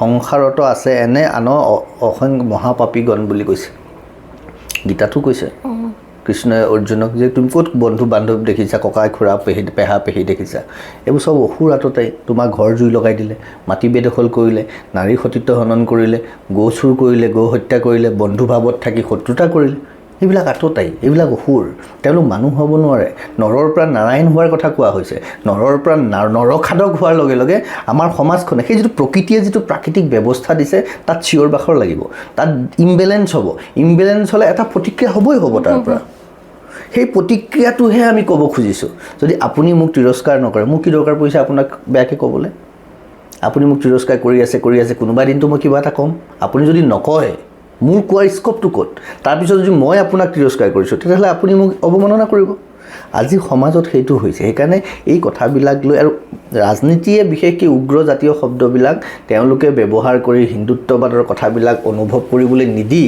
হিন্দু আৰু ইছলামিক চিন্তাৰ মাজত চাওক ইছলামিকবিলাকেও এইটো বুজিব লাগিব আমাৰ যিটো প্ৰকৃতিৰ প্ৰাকৃতিক গণতান্ত্ৰিক ব্যৱস্থাটো আমি এইটো বুজিব লাগিব আৰৱত বালি পানী চানী নাই তাত আপুনি বুৰ্খাখন পিন্ধিব বা বেলেগ কাপোৰ এখন ল'ব মুখখন ঢাকিবলৈ তাত মই হ'লেও ল'ব লাগিব আপুনি হ'লেও ল'ব লাগিব মুখখন ঢাকি কিন্তু আমাৰ ইয়াত সেইটো পৰিৱেশ নহয় ৰাজস্থানত যদি যায় তাত নদী চদী নাই সেইকাৰণে তাৰ মানুহে মাছ মাংস নাখায় আমাৰ ইয়াত নদী আছে জলাশয় আছে বিল আছে পশ্চিমবংগ অসম উৰিষ্যাত যদি চায় তাৰ খোৱা খাদ্য বস্তু বেলেগ ৰাজস্থানত যদি নদী থাকিলেহেঁতেন তেওঁলোকেও মাছ মাংস খালেহেঁতেন চাগে সেইবুলি তই কি খাইছ মই কি খাইছ কাজিয়া কৰিম নেকি আৰৱত যিটো চলে আমি সেইটো ইয়াতে ইম্প'জ কৰিব পাৰোঁ নেকি কৰিম নেকি ইয়াৰ লগত যিটো নিমিলে প্ৰকৃতিয়ে আৰৱক তেনেকৈয়ে সৃষ্টি কৰিছে তাৰ সেইটো সাংস্কৃতিক ৰাষ্ট্ৰবাদৰ সেইটো চিন্তা আমাক অসমত তেনেকৈ কৰিছে, ভাৰতক তেনেকৈ কৰিছে। তাৰ লগতো আমি তুলসী পূজাত চাকি জ্বলাওঁ কাতি বিহুৰ দিনা, দিৱালী বুলি কোনোবাই চাকি জ্বলায় সেইদিনা। আমি গৰু বিহুত যিদিনা ইয়াত গৰু গা ধুৱাওঁ, পোংগাল বুলি অন্ধ্ৰপ্ৰদেশত গৰু গা ধুৱায়, এইটো সংস্কৃতিৰ ধাৰণা। এই ধাৰণাটোক লৈ আমি যেতিয়া তাৰমানে এক কথাত যদি চাওঁ আমি সকলো বন্ধুৱে নহয়, প্ৰকৃতিয়ে আমাক এটা ব্যৱস্থা দিছে, ব্যৱস্থাৰ মাজত থাকিলেও আমি সকলো কুটুম্ব, আত্মীয় কুটুম্ব। সেই প্ৰত্যেকজনৰ প্ৰতি মোৰ দায়িত্ব আছে। সেইটো কাৰণেই যে যদি মোৰ পিতৃ মাতৃৰ প্ৰতি দায়িত্ব আছে, যদি মোৰ সন্তানৰ প্ৰতি মোৰ দায়িত্ব আছে, আৰু যিহেতু মই অকলে বন্ধ ঘৰত থাকিব নোৱাৰোঁ জীয়াই, তাৰমানে মোক আত্মীয় স্বজন লাগিব, মোক সহোদৰ লাগিব, মোক এখন সমাজ লাগিব, মোক সুন্দৰ প্ৰকৃতিখন লাগিব, তাত থকা বিভিন্ন চিন্তাৰ মানুহবিলাকৰ মাজত সদ্ভাৱনা লাগিব, তেওঁলোকৰ সুৰক্ষাও লাগিব। সেইকাৰণে কুটুম্ব সুৰক্ষা পৰিষদ, প্ৰত্যেকজনেই কুটুম্ব। কিন্তু কুটুম্বৰ মাজত থাকি যদি আপুনি মোক তিৰস্কাৰ কৰিছে, অৱমাননা কৰিছে, নষ্ট কৰিছে, মোৰ সুৰক্ষা ব্যৱস্থাটো নোহোৱা কৰিব খুজিছে, মোৰ ঘৰৰ বিষয় ছোৱালী বোৱাৰীক সতীত্ব হনন কৰিব চেষ্টা, তেতিয়াতো মাত মাতিবই নহয়। সুৰক্ষাৰ কথা আছে। কুটুম্ব, তুমিও সুৰক্ষা হোৱা, জ্যেষ্ঠ হোৱা তোমাৰ ঠাইত, তুমি যোগ্য হোৱা, ভাল পাম। কিন্তু অযোগ্য হৈ যেতিয়া মোক আক্ৰমণ কৰিবা, যোগ বিচাৰবিলাক প্ৰকৃতিয়ে বনাই থৈছে, চোৰাত পাত প্ৰকৃতিয়ে বনাই থৈছে, যে ছেল্ফ ডিফেন্সৰ কথা প্ৰকৃতিয়ে সিদ্ধান্ত লৈ থৈছে। প্ৰত্যেকৰ অধিকাৰ আছে নিজৰ জীৱনক সুৰক্ষা প্ৰদান কৰাৰ। তো সেইকাৰণে কৈছোঁ, সেই সুৰক্ষা ব্যৱস্থাটো যে আমি এইখিনিও বুজাব লাগিব মানুহখিনিক, যে আমি প্ৰত্যেক এজন আন এজনৰ পৰিপূৰক। কিন্তু আপোনাৰ ইমান সমৃদ্ধশালী মনৰ যিখিনি চিন্তা, এই চিন্তাখিনি ৰাইজলৈ আগবঢ়াই লৈ যাবলৈ আপুনি এখন সমাজ, এখন মঞ্চ পাইছেনে? প্ৰথম পৰ্যায়ত যেতিয়া এইবিলাক কথা ক'লোঁ, তেতিয়া গোটেই কথাটো ৰাজনীতিকৰণ কৰি মোক এটা বেলেগ স্বৰূপত প্ৰচাৰ কৰা হৈ গ'ল, বা আজি বহুতে সেইধৰণেই মোক জানে বা সেইধৰণে এটা পৰিচয় কৰাই দিয়া হ'ল মোক। আৰু তাৰপিছত যেতিয়া এই কথাবিলাক বিভিন্ন ঠাইত ক'বলৈ ল'লোঁ, দুখ লাগিব ক'বলৈ, বা জানিলেও আপুনি মানে সমাজখনৰ কথা, আমাৰ সমাজখনত এতিয়া এই ধৰণৰ কথাবিলাকৰ বৰ প্ৰাসংগিক যেন মানুহে নাভাবে। যদিও মই ক'লোঁ আপুনি অক্সিজেন নহ'লে জীয়াই থাকিব নোৱাৰে, আপুনি পানী নহ'লে জীয়াই থাকিব নোৱাৰে, সেই কথাবিলাক যেতিয়া ক'ব কি আওপুৰণি কথা, অলাগতিয়াল কথা কিছুমান কৈ আছে বুলি ভাবে। যাচি দিয়াৰ সোণৰ মূল্য নাই বুলি অসমীয়াত যে কথাটো কয়, এই কথাখিনি যে মই মোৰ জীৱনৰ কথা কৈছোঁ, মই মোৰ সন্তানটোৰ কথাই কৈছোঁ, আপোনাৰ সন্তানটোৰ কথাই কৈছোঁ। কাইলৈ যদি সমাজখন মানুহবিলাক অসুৰ হৈ যায়, কাইলৈ যদি ইয়াত যদি আপুনি উশাহ ল'বই নোৱাৰে, চিলিণ্ডাৰ লৈ যদি ঘূৰি ফুৰিবলগীয়া পৰিৱেশ এটা হয়, আপুনি যেনেকৈ কৈছিলে যে ওচৰৰ ঘৰৰ মানুহৰ লেতেৰাবিলাক পেলাই দিয়ে, ওচৰৰ ঘৰৰ মানুহৰ লেতেৰা পেলাইছে, মাটি একেখিনিয়ে নহয় জানো? তাৰ পৰা বীজাণুটো আপোনাৰ তলেদি আপোনাৰ পানীয়ে আহিব। আপুনি ভাবিছে নেকি আপোনাৰ ঘৰত বেলেগ এটা মেচিন লগাইছোঁ, বেলেগ ক'ব পানী আহিব বুলি? লেতেৰাবিলাক আকৌ আপোনাৰ ঘৰলৈকে আহিছে। আমি বুজাহে নাই কথাটো। আমি ভাবিছোঁ বেলেগৰ তাত গৈছে, নাই যোৱা, মাটি একেখিনিয়ে, বায়ু একেখিনিয়ে, সোমাইছে সেইফালে দিয়ে, আহিব আপোনাৰ তালৈ লেতেৰাখিনি। তো এতিয়া এই গোটেই প্ৰক্ৰিয়াটোত এই কথাখিনি এতিয়া শেহতীয়াকৈ এটা বস্তু অনুভৱ হৈছে, ক'ৰবাত আছে কিছু মানুহ, তেওঁলোকে বুজিছে, আৰু ৰাজনীতিয়ে এই কথাবিলাক বুজিবলৈ নিদিয়ে। এই কথাবিলাক বুজিলে মানুহবিলাকক ভাঙিব নোৱাৰিব, মানুহবিলাকক দুৰ্বল কৰিব নোৱাৰিব। আৰু ৰাজনীতিয়ে সদায় মানুহক মানসিকভাৱে, বৌদ্ধিকভাৱে, আধ্যাত্মিকভাৱে দুৰ্বল কৰি ৰাখিব খোজে, যাতে সঁচা কথাবিলাকৰ পৰা মানুহবিলাক আঁতৰি গুচি যায়। সত্যটো সত্যই দেই, শুদ্ধ অশুদ্ধ বুলি বেলেগ কথা। মই আপোনাক উদাহৰণ এটা দি দিওঁ। সত্যটো সত্যই, সত্যটো এনেকুৱা, পৃথিৱী সূৰ্যটো পূবফালে ওলায়, পশ্চিমফালে অস্ত যায়, এইটো সত্য। সেইটো পৃথিৱী য'তে ত'তে সত্য। চেনি মিঠা চবতে সত্য, পানী কোনো সোৱাদ নাই, সেইটো সত্য কথা। কিন্তু এটা বগা গ্লাছত পানী ল'লে পানীটো বগাই দেখিম আমি, যিটো বগা গ্লাছটোত লৈছোঁ। আপোনাৰ সন্মুখত যদি মই ৰঙা গ্লাছ এখন দিওঁ, আপুনি পানী কি দেখিব তেতিয়া? গ্লাছখনৰ মাজেদি ৰঙা দেখিব। কিন্তু মোৰ সন্মুখত যিহেতু বগা গ্লাছ আছে, তো মই পানীখিনি বগা দেখিম। এতিয়া আপোনাক অসত্য বুলি ক'ম নেকি মই? নে মোক আপুনি ভুল বুলি ক'ব? নে পানীখিনি সত্য ধৰ্মটো নোহোৱা হৈ গ'ল? এতিয়া শুদ্ধ আৰু অশুদ্ধৰ যিটো কথা, সত্য কিন্তু পানীখিনি তাৰ বৰণ নাই, সেইটো সত্য, সেইটো সলনি হ'ব নোৱাৰিলে। কিন্তু আপুনি ৰঙা গ্লাছ এখনৰ মাজেৰে চালে কাৰণে আপুনি ৰঙা দেখিলে, মই নৰ্মেলি চালোঁ কাৰণে মই বগা দেখিলোঁ। তাৰমানে সেইটোত আপুনিও শুদ্ধ, ময়ো শুদ্ধ। মই যদি কওঁ আপুনি ভুল, কিন্তু সেইটো শুদ্ধ হ'ব জানো তেতিয়া? কথাটো হৈছে যে আমাৰ কথাটো শুদ্ধ অশুদ্ধ বুলি কৈ পেলাই, শুদ্ধ অশুদ্ধ ক'ৰ পৰা আহিব? আপুনি কি ব্যৱস্থাৰ মাজত আছে, আপুনি কি পৰিস্থিতিৰ মাজত আছে। এগৰাকী মহিলাৰ কাৰণে একো কৰিব নোৱাৰিলে সন্তানক জন্ম দিবলৈ তেওঁ দেহ বিক্ৰী কৰিব পাৰে, সেইটো তেওঁৰ কাৰণে শুদ্ধ। মোৰ কাৰণে অশুদ্ধ হ'ব পাৰে, কিন্তু তেওঁ কোনো অপশ্যন পোৱা নাই বিচাৰি। তেওঁক আপুনি ক'ব নেকি তেওঁ অশুদ্ধ কাম কৰিছে? কিন্তু তেওঁ দেহটো ব্যৱহাৰ কৰাটো আমাৰ দৰে কোনোবা এজন আছে, কিন্তু আমি আকৌ তেওঁকে অশুদ্ধ বুলি কৈছোঁ। গতিকে শুদ্ধ অশুদ্ধটো যিটো আপোনাৰ কাৰণে শুদ্ধ হয়তো মোৰ কাৰণে অশুদ্ধ হ'ব পাৰে, মোৰ কাৰণে যিটো শুদ্ধ আপোনাৰ কাৰণে অশুদ্ধ হ'ব পাৰে। শুদ্ধ অশুদ্ধটো তেনেকুৱা, কিন্তু সত্যটো সত্যই। আমাৰ মানুহখিনিয়ে এই শুদ্ধ অশুদ্ধতকৈ বেছি লাগি সত্য কথাবিলাক পাহৰি গৈছে। আমি ভবা নাই যে মই ভাবিছোঁ মইহে শুদ্ধ, মই একমাত্ৰ শুদ্ধ। কেনেকৈ হ'বা তুমি একমাত্ৰ শুদ্ধ? কাৰণ তোমাৰ পৰিৱেশ পৰিস্থিতি আচবাবৰ মাজেৰে যেতিয়া চাইছা, তোমাৰ দৃষ্টিত সেইটো শুদ্ধ দেখিছা। তেওঁৰ আচবাব, তেওঁৰ আচৰণ, তেওঁৰ পৰিৱেশটো বেলেগ, তেওঁৰ দৃষ্টিৰে তেওঁ সেইটো অশুদ্ধ দেখিছে বা তেওঁ বেলেগকৈ শুদ্ধ দেখিছে। হয়, আজিকালি বিজ্ঞান প্ৰযুক্তিবিদ্যাৰে মানুহবিলাক ইমান দূৰ আগবাঢ়ি গৈছে, আমাৰ নতুনসকল ইমান দূৰ আগবাঢ়ি গৈছে। বিজ্ঞান প্ৰযুক্তিবিদ্যা আগবাঢ়ি যাওঁতে ক'ৰবাত আধ্যাত্মিক যিটো জীৱন, আধ্যাত্মবাদ বা আমাৰ যিটো প্ৰাচীন আমাৰ যিটো জীৱনশৈলী, আমাৰ ঋষি মুনিসকলে তপভূমি আছিলে এইখন, নহয় জানো? সেই কথাখিনি কিন্তু আমি ক'ৰবাত এৰি আহিছোঁ।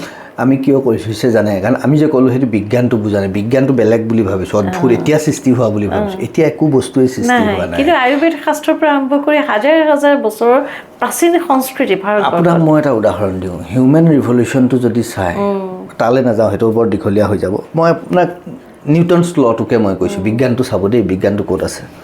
নিউটনছ প্ৰথম ল'টো কি? নিউটনছ 3টা সূত্ৰ আমি জানো, বা থাৰ্মোডাইনামিক্স থিয়ৰী, তাপ গতিবিদ্যাৰ সূত্ৰ। তাপ গতিবিদ্যাত কি বুলি কৈছে যে energy cannot be destroyed, it can be transform from one form to another. মানে শক্তি এটাৰ পৰা আন এটালৈ ৰূপান্তৰিত হয়। গীতাতটো কোৱা আছে নহয়, আত্মা কেতিয়াও মৃত্যু নহয়, তাৰমানে এনাৰ্জি কেনট বি ডেষ্ট্ৰইড। তাৰমানে এইটো বিজ্ঞান হয়নে নহয়?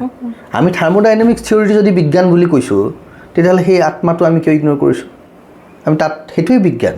কিন্তু বিজ্ঞান আপুনি মই সৃষ্টি, কোনো মানুহে সৃষ্টি কৰিব পৰা নাই। নিউটনছ ফাৰ্ষ্ট ল' কি বুলি কৈছে? যেতিয়ালৈকে আপুনি এটা বস্তুত বাহ্যিক ফ'ৰ্চ এপ্লাই নকৰে, ৰৈ থকাটো ৰৈ থাকিব আৰু গৈ থকাটো গৈ থাকিব। গীতাত কি বুলি কৈছে? যেতিয়ালৈকে এজন ব্যক্তি জ্ঞানৰ দ্বাৰা বা ইন্দ্ৰিয়ৰ দ্বাৰা পৰিচালিত নহয়, তেওঁ য'ত আছে তাতে থাকিব। আৰু ইন্দ্ৰিয়ৰ দ্বাৰা যদি পৰিচালিত হয় কি হ'ব? ধৰ্ষণকাৰী হ'ব। যদি জ্ঞানৰ দ্বাৰা পৰিচালিত হয় শংকৰদেৱৰ নিচিনা মহাপুৰুষ হ'ব। তাৰমানে নিউটন ফাৰ্ষ্ট ল'টো সেইটো বিজ্ঞানটো তাত আছেনে নাই? তৃতীয় সূত্ৰটোত কৈছে প্ৰতিটো ক্ৰিয়াৰ সমান আৰু বিপৰীতমুখী প্ৰতিক্ৰিয়া থাকে। গীতাত কৰ্মফলৰ কথা আছে, তুমি যি কাম কৰিবা তাৰ সমান সেই ধৰণৰ প্ৰতিফল পাবা। বিজ্ঞানটো ক'ত আছে? আজি চেৰগেচি মাদাৰাৰ কথা কৈছে, অৰ্গান ট্ৰান্সপ্লাণ্টৰ কথা কৈছে, গণেশৰ মূৰটো ঐৰাবতৰ মূৰটো লগাই দিয়া সিদ্ধান্তটো কি আছিলে? বিজ্ঞানটো ক'ত আছে যে কাৰোবাৰ অংগ দি কাৰোবাক জীৱন দিব পাৰে? এইটো যদি সাধু কথা বুলি কোনোবাই কয়, আজিতো আমাৰ GMCৰ কি আছিল অভিজিত শৰ্মা, তেখেতেতো কিবা জকিত ট্ৰেন্সপ্লেণ্ট কৰি আহিছে কলিকতাত গৈ পেলাই। এইটো কেনেকৈ বিজ্ঞান? এতিয়া বিজ্ঞানৰ এটা খুব ডাঙৰ ফলদায়ক এটা ব্যৱস্থা। মানে বিজ্ঞান তাতে আছে, ইয়াৰ ইমপ্লিকেশ্যনছটো এতিয়া আমি পাইছোঁ। শিৱ, আপুনি যদি হেৰি চাই, শিৱলিংগ জ্যোতিৰ্লিংগবিলাক যদি চাই, জ্যোতিৰ্লিংগ মই এটা উদাহৰণ দিছোঁ, উজ্জয়িন মহাকালেশ্বৰ যিটো জ্যোতিৰ্লিংগ, তাৰ স্থাপনা কেনেকৈ হ'ল? দূষণ বুলি এটা অসুৰ আছিলে। আখ্যানবোৰ সাধু যেন লাগিব, কিন্তু বিজ্ঞানটো চাব তাত। দূষণ বুলি এটা অসুৰ আছিল। দূষণ মানে সি সেই সময়ত মানুহৰ মগজুটো নষ্ট কৰি পেলাইছিল, লেতেৰা কৰি পেলাইছিল, আৰু বাহ্যিক পৰিৱেশটো ধোঁৱাময় ধূলিময় লেতেৰা কৰি পেলাইছিল। শিৱই চিন্তা কৰিলে নহয়, ইয়াক দমন কৰিব লাগিব, নহ'লে এই পৰিৱেশ গোটেই জীৱ জগত নষ্ট কৰি পেলাব। শিৱ আহি তাতে সংস্থাপিত হ'ল। এতিয়া মহাকালেশ্বৰ তেওঁক দমন কৰি মহাকালেশ্বৰ মন্দিৰ প্ৰতিষ্ঠা কৰিলে আৰু ক'লে যে পবিত্ৰ মনেৰে পৰিষ্কাৰ হৈ যেতিয়া আহিব, তেতিয়া ইয়াত চিন্তা কৰিলে ঈশ্বৰক পাব। ঈশ্বৰক পাব মানে কি? সেই দূষণটো কি? দূষণ অসুৰ বুলি ক'লে তাত। দূষণ মানে আজি আমাৰ প্ৰদূষণ। শিৱ পুৰাণত যি দূষণ অসুৰৰ ব্যাখ্যা আছে, আজি প্ৰদূষণ। সি আমাৰ বাতাবৰণো লেতেৰা কৰিছে, সি আমাৰ মন মগজুও লেতেৰা কৰিছে। প্ৰদূষণ ভিতৰতো হৈছে, প্ৰদূষণ বাহিৰতো হৈছে। আৰু তাক নোহোৱা কৰিবলৈ আপুনি মন আৰু শৰীৰ পৰিষ্কাৰ কৰি এটা পৰিষ্কাৰ কৰাৰ কামটো কৰিব লাগিব। সেইটো শিৱলিংগৰ সেইটো প্ৰমাণ কৰিছে, সেইটো বুজাই দিছে আপোনাক যে তুমি এই লেতেৰাবোৰৰ পৰা মুক্তি পাব হ'লে এই কামটো, মানে তুমি নিজৰ মন মগজু চাফা কৰিলে তুমি সুস্থ পৰিৱেশ এটাত থাকিব পাৰিবা, মনটো ভালে থাকিব। জ্যোতিৰ্লিংগৰ সেইটো বিজ্ঞান। মই এটাহে দিলোঁ, তাত 12টা জ্যোতিৰ্লিংগ কিয়? তাৰো কাৰণ আছে। 12টাই কিয়? তাৰো কাৰণ আছে, তাৰো বিজ্ঞান আছে। গতিকে আমি বুজি পোৱা নাই যে সেই বিজ্ঞানটোৰ পৰা আমি আঁতৰি গুচি গৈছোঁ, আমি ফালৰি কাটি গৈছোঁ। এইটো প্ৰযুক্তি, মোবাইল ফোনটো প্ৰযুক্তি, ই প্ৰযুক্তিয়ে আমাক দিছে, কিন্তু ফ্ৰিকুৱেঞ্চিটো মানুহে সৃষ্টি কৰিব পৰা নাই। আজি যে আমি GPS 2G 4G 5G ফ্ৰিকুৱেঞ্চিটো আমি সৃষ্টি কৰিব পৰা নাই। আমি কেৱল তাক মেনেজ কৰিছোঁ। মই ইলেক্ট্ৰনিক্স এণ্ড টেলিকমিউনিকেশ্যনৰ কাৰণে মই ক'ব পাৰোঁ কথাটো যে আমি সেইটো কেনেকৈ মেনেজ কৰিছোঁ। আগতে ঋষিমুনিসকলে চকু বন্ধ কৰি কথা পাতিব পাৰিছিল, আমিতো দেখিছোঁ ৰামায়ণ মহাভাৰতত। তাৰমানে সেই কথাটো আমাৰ শাস্ত্ৰত আছে। তাৰ মানে কি ফ্ৰিকুৱেঞ্চিটো এক্সিষ্ট কৰে হয় হয় আমি এটা ডিভাইচে আমাৰ মহাপুৰুষ শংকৰদেৱ গুৰুজনাই তেওঁ যোগবিদ্যাৰ বলত তেওঁ ব্ৰহ্মপুত্ৰৰ ওপৰত কিমান সময়তে উপঙি থাকিব পাৰিছে সেইটো কিয় আহিছে কাৰণ সেই এনাৰ্জিটো প্ৰকৃতিত আছে হয় মহাশয় এতিয়া আন এটা প্ৰসংগলৈ আহোঁ এই প্ৰসংগত কথা পাতিলে আমি গোটেই দিন কথা পাতি থাকিব লাগিব হয় এই যে আমি ক'লোঁ কুটুম্ব সুৰক্ষা পৰিষদ আপুনি তাৰ সভাপতি এটা নতুন ৰাষ্ট্ৰৰে আপুনি সকলোকে আধ্যাত্মিকতাবাদ শিক্ষা সমাজ সংস্কৃতি সকলোখিনি সাঙুৰি লৈ এখন সুন্দৰ পৃথিৱীলৈ আগমনৰ আপোনাৰ এটা যাত্ৰা এই যাত্ৰাত আপুনি আছে আৰু আপুনি আপোনাৰ দলটোক আপুনি আপোনাৰ সংগীসকলক সাজু কৰিব পাৰিছেনে সৰ্বসাধাৰণৰ মাজলৈ কেনেকৈ গৈছে মানে চাওক মই এটা কথা ক'বলৈ মোৰ দুখ নালাগে বা মোৰ লাজো নালাগে সেইটো মোৰ বিফলতা আচলতে যে মোৰ চাৰিওফালে থকা মানুহখিনিকো মই এই কথাখিনি ভালকৈ বুজাব পৰা নাই বা তেওঁলোকে বুজিবলৈ চেষ্টা কৰা নাই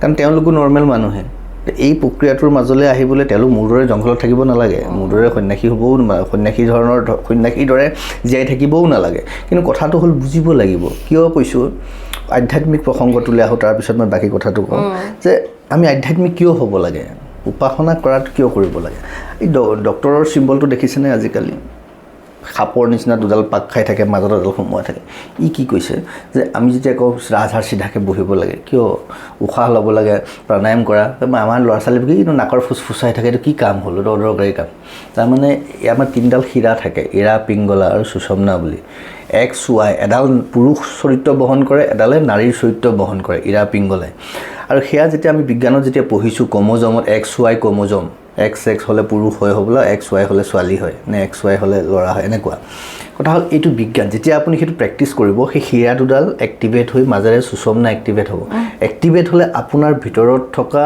হৰম'নবিলাক এক্টিভেট হ'ব আমাৰ শৰীৰত এনেকুৱা অংগ আছে যিবোৰ কেতিয়াও এক্টিভেটেই হোৱা নাই সেইবিলাক এক্টিভেট হ'ব আমাৰ যে থাৰ্ড আই বুলি কয় কি এই হ'ল পিটুইটাৰী গ্লেণ্ডডাল আছে ইয়াত সি এক্টিভেট হ'ব এনাৰ্জি কেনট বি ডেষ্ট্ৰয়ড আপুনি মই যিমান পাতিছোঁ বিশ্ব ব্ৰহ্মাণ্ডত যিমান কথা হৈছে গোটেইবিলাক বিশ্বত আছে এতিয়াও আছে শব্দ কাৰণ শব্দ শক্তি এইটো এটা এনাৰ্জি নষ্ট কেতিয়াও হৈ যাব নোৱাৰে কাৰণ যে কয় ধ্যান কৰিলে চব জানিবি মানুহে সাধু কথা নেকি ধ্যান কৰিলে কেনেকৈ জানিব চব আছে এনাৰ্জি চব ঘূৰি ফুৰিছে ইয়াত আপুনি যেতিয়া একাত্ম হ'ব আপুনি সেই কানেক্ট কৰিব প্ৰকৃতিৰ লগত সেই শব্দৰ লগত এনাৰ্জিৰ লগত যেনেকৈ শংকৰ গুৰুজনাই যুগ বলত ব্ৰহ্মপুত্ৰত থাকিব পাৰিছিল বা আমাৰ বিভিন্ন মেডিটেশ্যন এতিয়াও কৰিব জুইৰ মাজত খোজকাঢ়ি যাব পাৰে কিয় পাৰে তেওঁ কানেক্ট কৰে সেইটো লগত এনাৰ্জিটো জুইৰ যিমান তাপ তেওঁ শৰীৰৰ তাপ সিমান কৰি পেলাই তাৰ ওপৰত খোজকাঢ়ি গুচি যাব পাৰে কাৰণ সেই এনাৰ্জিটো সেই শক্তিটো মোৰ ভিতৰত আছে আমি বুজি নাপাওঁ আমি ভাবোঁ এইবোৰ অদৰকাৰী কথা বিজ্ঞান ইয়াত নাই এইটো বিজ্ঞান XY ক্ৰম'জম সুষমনা পিংগলা নাৰী এডাল যি আছে সুষম তাৰপৰা আপোনাৰ এক্টিভেট হ'ব চিন্তা কৰিব পাৰিব এনে কোনোবাই কয়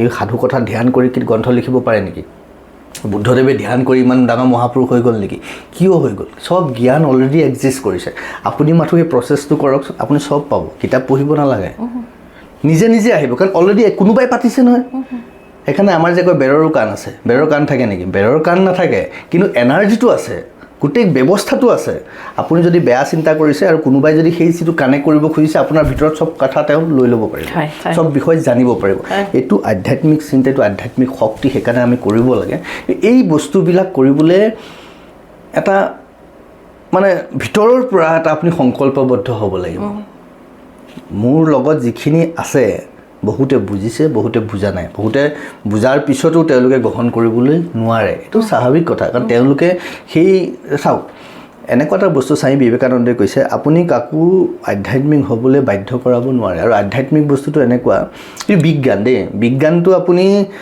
এনেই নহয় এক্সপেৰিমেণ্ট আপুনি কৰিবই লাগিব তেতিয়াহে আপুনি ৰিজাল্টটো পাব এইটো লেবৰেটৰীত আপুনি এক্সপেৰিমেণ্ট যদি নকৰে এটা ৰিজাল্টটো আপুনি ক'ত পাব তেওঁলোকে প্ৰয়োগ কৰিবলৈ বিচৰা নাই প্ৰয়োগ কৰিলে নিজৰ জীৱনটো ডিচিপ্লিন হ'ব বা বিভিন্ন ধৰণৰ সৰু কথা এটা যদি কওঁ যে বাহিৰত বহুত বজাৰ এখনত বহুত কথা চলে আপুনি যদি মাছৰ বজাৰলৈ যায় কোনে কি পাতি আছে কিবা শুনে নেকি বুজে নেকি কিবা খালি শব্দ কিছুমান চাৰিওফালৰ পৰা আহে তেনেকুৱা থাকিবই তাৰ মাজে আপুনি যদি চবৰে কথাত কাণ দিবলৈ হয় আপোনাৰ মূল বজাৰ কৰাটো নহ'ব আমাৰ কথা হ'ল তেনেকুৱা পৰিৱেশ এটা থাকিব তাৰ মাজত কনচেনট্ৰেট কৰি নিজৰ কামটো কেনেকৈ কৰিব পাৰোঁ নিজক কেনেকৈ ঠিক কৰিব পাৰোঁ আমাৰ মানুহৰ মনত সেইবিলাক সোমোৱা নাই তথাপিও এটা পৰিৱেশ যিহেতু হৈছে তেওঁলোকে কিছু বস্তু দেখিছে যে আমি কুটুম্ব সুৰক্ষা পৰিষদৰ ফালৰ পৰা এতিয়া এটা সময়ত ভাবিছিলোঁ যে আমি সাংগঠনিকভাৱে শক্তিশালী হ'ম ঢেৰ মানুহ গোটাম তাৰপৰা ভাবিলোঁ নহয় পঞ্চপাণ্ডৱ 5জনেই আছিল লগত শ্ৰীকৃষ্ণ আছে, বাকী সোপা শ শ কোটি কোটি মানুহ থাকি একো লাভ নাই।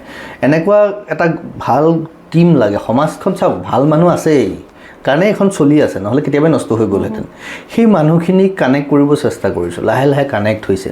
এতিয়া আমি যে 22ত মহাপুৰুষ শংকৰ গুৰুজনাৰ চিন্তা দৰ্শনক লৈ পেলাই এতিয়া সেইকাৰণে আমি সাংগঠনিক কামটো এৰি আধ্যাত্মিক, শৈক্ষিক আৰু সাংস্কৃতিক দিশত আমি কাম কৰি আছোঁ।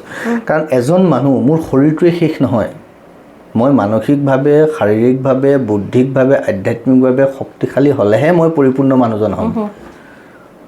সুন্দৰ চেহেৰা এটা লৈতো দৰ্শনকাৰী হৈছে আৰু বেয়া চেহেৰা এটা লৈও মহাপুৰুষ হৈছে।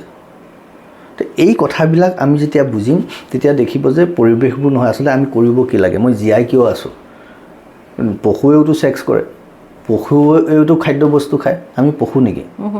মহাপুৰুষ শংকৰ গুৰুজনাই কৈছে যে ভাৰতে দুৰ্লভ নৰদেহা পায়া নভজে তোমাৰো পাও। ইয়াত তোমাৰ মানে ঈশ্বৰৰ কথা কৈছে, ঈশ্বৰ মানে প্ৰকৃতিৰ কথা কৈছে, প্ৰকৃতি মানে সেই আধ্যাত্মিক চেতনাটোৰ কথা কৈছে যে তুমি সেই সৰ্বশক্তিটোৰ ওচৰত। সৰ্বশক্তি মানে কি? ভগৱান বিষ্ণু, শিৱ বুলি বেলেগ কোনো এটা অদ্ভুত কেৰেক্টাৰ নাই, এটা অদ্ভুত কেৰেক্টাৰ একো নাই। আমি সেইটো অদ্ভুত কিবা এটা বুলি ভাবি লৈছোঁ। এইটো আমাৰ বুজিবৰ কাৰণে, সহজতে বুজিবৰ কাৰণে এটা বনাই দিছে আৰু বৰ্ণনা কৰি পেলাই, সেইটো এটা বেলেগ কথা। কিন্তু কথা হ'ল সেই বস্তুত ভগৱান বুলি কোনো নামি নাহে। আমি ৰামায়ণ মহাভাৰতত দেখুওৱাৰ দৰে সি আমি উপলব্ধি কৰিব লাগিব যে ভাৰতে দুৰ্লভ নৰদেহা পায়া নভজে তোমাৰো পাও, গৃহ অন্ধকূপে পৰিয়া থাকয় পশু হেন স্বভাৱ। শংকৰ গুৰুজনাই কীৰ্তন ঘোষাত মচুকন্দ স্তুতিত এই কথাটো লিখিছে যে যিজনে এইটো কৰিবলৈ পশুহে চুকত সোমাই থাকে, পশুহে অন্ধকাৰত পৰি থাকে, পশুৱেহে খাই বৈ গেঠালা মাৰি পৰি থাকে। আমি মানুহ কিয় হৈছোঁ? তেতিয়া ভাৰতত দেৱতায়ো বিচাৰে ইয়াত জন্মগ্ৰহণ কৰিবলৈ, মানে চবেই বিচাৰে ভাৰতত জন্মগ্ৰহণ কৰিবলৈ, ইমান সুন্দৰ ঠাই এখনত। কিন্তু আমি বুজিয়েই পোৱা নাই, আমি সেই পশু হৈছোঁ। মোৰ বাক্য নহয়, শংকৰ গুৰুজনাৰ বাক্য। কিয় কৈছে তেওঁ? আমি বুজিয়ে পোৱা নাই। বুজি পালে আজি চাৰিওফালে ইমান আধ্যাত্মিক পৰিৱেশ বুলি কয়, আধ্যাত্মিক অনুষ্ঠান পাতে, ভাগৱত পাঠ কৰে, কিয় আমাৰ মন মগজু চাফা হোৱা নাই? আমি ভিতৰত সোমাব পৰা নাই। এই পশুৱে এটা সময়ত মাছ, যেনেকৈ মাছৰ উজান উঠে, তেনেকৈ এটা পৰিৱেশ হোৱাৰ লগে লগে আমিও উজান দিওঁ। আমি উজানহে দিছোঁ, আমি ভিতৰত সোমোৱা নাই। গতিকে কিছু মানুহ আহিছে আৰু কিছু মানুহ কানেক্ট হৈছে। আৰু একাডেমিকেলি আমি যিহেতু কৰিছোঁ, বিভিন্ন ইউনিভাৰ্চিটি হৈছে যে 22 আপোনালোকে হিন্দু সন্মিলনী পাতি আহিছে। হিন্দু সন্মিলন আচলতে শেহতীয়া যিখিনি হিন্দু সন্মিলন দেখিছে, আমি আচলতে আমাৰ কুটুম্ব সুৰক্ষা পৰিষদৰ এটা মেজৰ প্ৰগ্ৰাম হৈ গ'ল, প্ৰতি বছৰে কৰিছোঁ। ৰাষ্ট্ৰীয় পৰ্যায়ত আমি কৰোঁ সূত্ৰধাৰ বুলি, ৰাষ্ট্ৰীয় শৈক্ষিক আৰু আধ্যাত্মিক সাংস্কৃতিক সন্মিলন। 22ত আমি বৃন্দাবনত কৰিছোঁ উত্তৰ প্ৰদেশৰ, 23ত উজ্জয়িনত কৰিছোঁ মধ্যপ্ৰদেশৰ, 24ত অযোধ্যাত কৰিলোঁ, 25ত যোৱা বছৰ আমি ইয়াত বৰদোৱাত কৰিলোঁ। এইবাৰ আমাৰ দিল্লীত হোৱাৰ কথা আছে। গতিকে বিষয় মহাপুৰুষ শ্ৰীমন্ত শংকৰদেৱ। মহাপুৰুষ শ্ৰীমন্ত শংকৰদেৱ সাংস্কৃতিক ৰাষ্ট্ৰবাদৰ বাটকটীয়া, এইটো মূল বিষয়। তাৰপিছত এতিয়া আপুনি চাব, মই দুটামান যদি উদাহৰণ দিওঁ, আমি শংকৰদেৱক একেবাৰে নাজানো। মই কৈছোঁ 1919 চনৰ পৰা মানে যে এডুকেশ্যনটো অল হ'ব লাগে, এই চিন্তাটো আহিলে। সেইকাৰণে অ'পেন স্কুলিং ছিষ্টেম আৰম্ভ হ'ল 1919 চনত, প্ৰথম অষ্ট্ৰেলিয়াত, তাৰপৰা নিউজিলেণ্ডত, তাৰপৰা কানাডাত আৰম্ভ হৈছে। শংকৰ গুৰুজনাই সত্ৰ নামঘৰ পাতি যিকোনো বয়সৰ মানুহে যিকোনো সময়ত পঢ়িব পৰা যিটো চিন্তা, এডুকেশ্যনটো অল, তেতিয়াই কৰিছে 500 বছৰ আগত। তাৰমানে he is the pioneer of open schooling system. বৃন্দাবনী বস্ত্ৰখন যদি চাই, মথুৰাৰ আটাক কৈছে তুমি নেতৃত্ব ল'বা, বাকী সূতা কাটিছে, ৰং আনে, চব বেলেগ বেলেগ কৰি দিছে। তাৰমানে কাইণ্ড অফ কোঅপাৰেটিভ মুভমেণ্ট। আজি আমি ছেল্ফ হেল্প গ্ৰুপৰ কথা কৈছোঁ, আজি আমি মাইক্ৰ' ফাইনেন্সৰ কথা কৈছোঁ। শংকৰদেৱে কোঅপাৰেটিভ মুভমেণ্ট, সকলোকে লগ লাগি পেলাই লিডাৰশ্বিপ ডেভেলপমেণ্ট, আজি লিডাৰশ্বিপৰ কথা কয় কোনোবাই। গোটেই কোঅপাৰেটিভ মুভমেণ্টটো শংকৰদেৱৰ বৃন্দাবনী বস্ত্ৰখন প্ৰস্তুত কৰা গোটেই কথাটো। শংকৰদেৱৰ সেই ধৰণে আমি ভবাই নাই। নামঘৰ পাতিলে, কিবা এটা হ'লে নামঘৰতে বিচাৰ কৰে। পঞ্চায়তী ৰাজ ব্যৱস্থা শংকৰদেৱে কৰিছে, he is the pioneer of panchayati raj ব্যৱস্থা। হ'ল মহাত্মা গান্ধী। কোনে কয় মহাত্মা গান্ধী পঞ্চায়তী ৰাজ ব্যৱস্থা কৰিছে বুলি? আৰু এজন কোনোবা পশ্চিমীয়া দেশৰ কোনোবা এজন দাৰ্শনিকৰ কথা কয়, শংকৰদেৱে কৰি গৈছে। নামঘৰ তাৰ উদাহৰণ, সত্ৰ তাৰ উদাহৰণ। প্ৰত্যেকটো ক্ষেত্ৰত আপুনি যদি চাই, পৰিৱেশ সংৰক্ষণৰ কথা শংকৰদেৱে কৈ গৈছে। জলসিঞ্চনৰ ছাষ্টেইনেবল ডেভেলপমেণ্টৰ কথা শংকৰদেৱে কৈ গৈছে। আৰু আজি যদি আপুনি চাই মোশ্যন পিকচাৰ্ছ বুলি আজি যাক কৈছোঁ আমি, শংকৰদেৱে চিহ্নযাত্ৰা কি কৰিলে? ছবি আঁকি দেখুৱালে নহয়। তেতিয়া যদি কেমেৰাটো থাকিলেহেঁতেন সেইখনেই মোশ্যন পিকচাৰ্ছ হৈ গ'লহেঁতেন। আমি ক'লে অসমীয়াই কয়, সেইখনতো পৌৰাণিক আছিল আমাৰ অসমীয়াই। সেই সময়ত কিমান আধুনিক শেক্সপিয়াৰৰ জন্মই হোৱা নাছিল তেতিয়া। তেতিয়া গুৰুজনে কিমান আধুনিক চিন্তাৰ এটা পাতকটীয়া আছে। আৰু মই আচৰিত পাওঁ যে যেতিয়া আমাৰ অসমীয়াই কয় যে ব্ৰিটিছে আমাক অভিধান দিলে, ব্ৰিটিছে আমাক ব্যাকৰণ প্ৰস্তুত কৰি দিলে, ব্ৰিটিছেহে অসমীয়া ভাষাটো পুনৰুদ্ধাৰ কৰিলে, তাৰমানে কীৰ্তন ঘোষা, নাম ঘোষা, ব্যাকৰণ নোহোৱাকৈ হৈ গ'ল নেকি? ভাবক, আমি কাক ডিমৰেলাইজ কৰিছোঁ? আৰু মোৰ গুৰুজনাৰ আৰু এটা কথা, সংস্কৃত শাস্ত্ৰত যি পণ্ডিত্য, সেই পাণ্ডিত্যই তেওঁ বাহাল নাৰাখি আমাৰ থলুৱা একেবাৰে পঢ়িব শুনিব নজনা মানুহখিনিৰ বাবে তেওঁ যে যি ব্ৰজাৱলী ভাষাৰ সৃষ্টি কৰিলে। ইয়াত আৰু এটা কথা আছে, আপুনি চাব যে শংকৰদেৱে জানিছিলে, তেওঁ আজি আমাৰ যিটো ভুল হৈ আছে যে আমি জাতীয়তাবাদ, জাতীয়তা আঞ্চলিকতাবাদৰ কথা কৈছোঁ, শংকৰদেৱ সাংঘাতিক জাতীয়তাবাদী। তাৰমানে তেওঁ কিন্তু আকৌ তেওঁ ভাৰতৰ বন্দনা 46 টাইমছ কৰিছে। তেওঁ কৈছে, কোনো দিনৈতো শৰীৰৰ পৰেও কেতিক্ষণে নেয়জম আউৰ কি সেন্তৰে ভাৰত ভূমিত হৈ বাহা মনুষ্য জনম।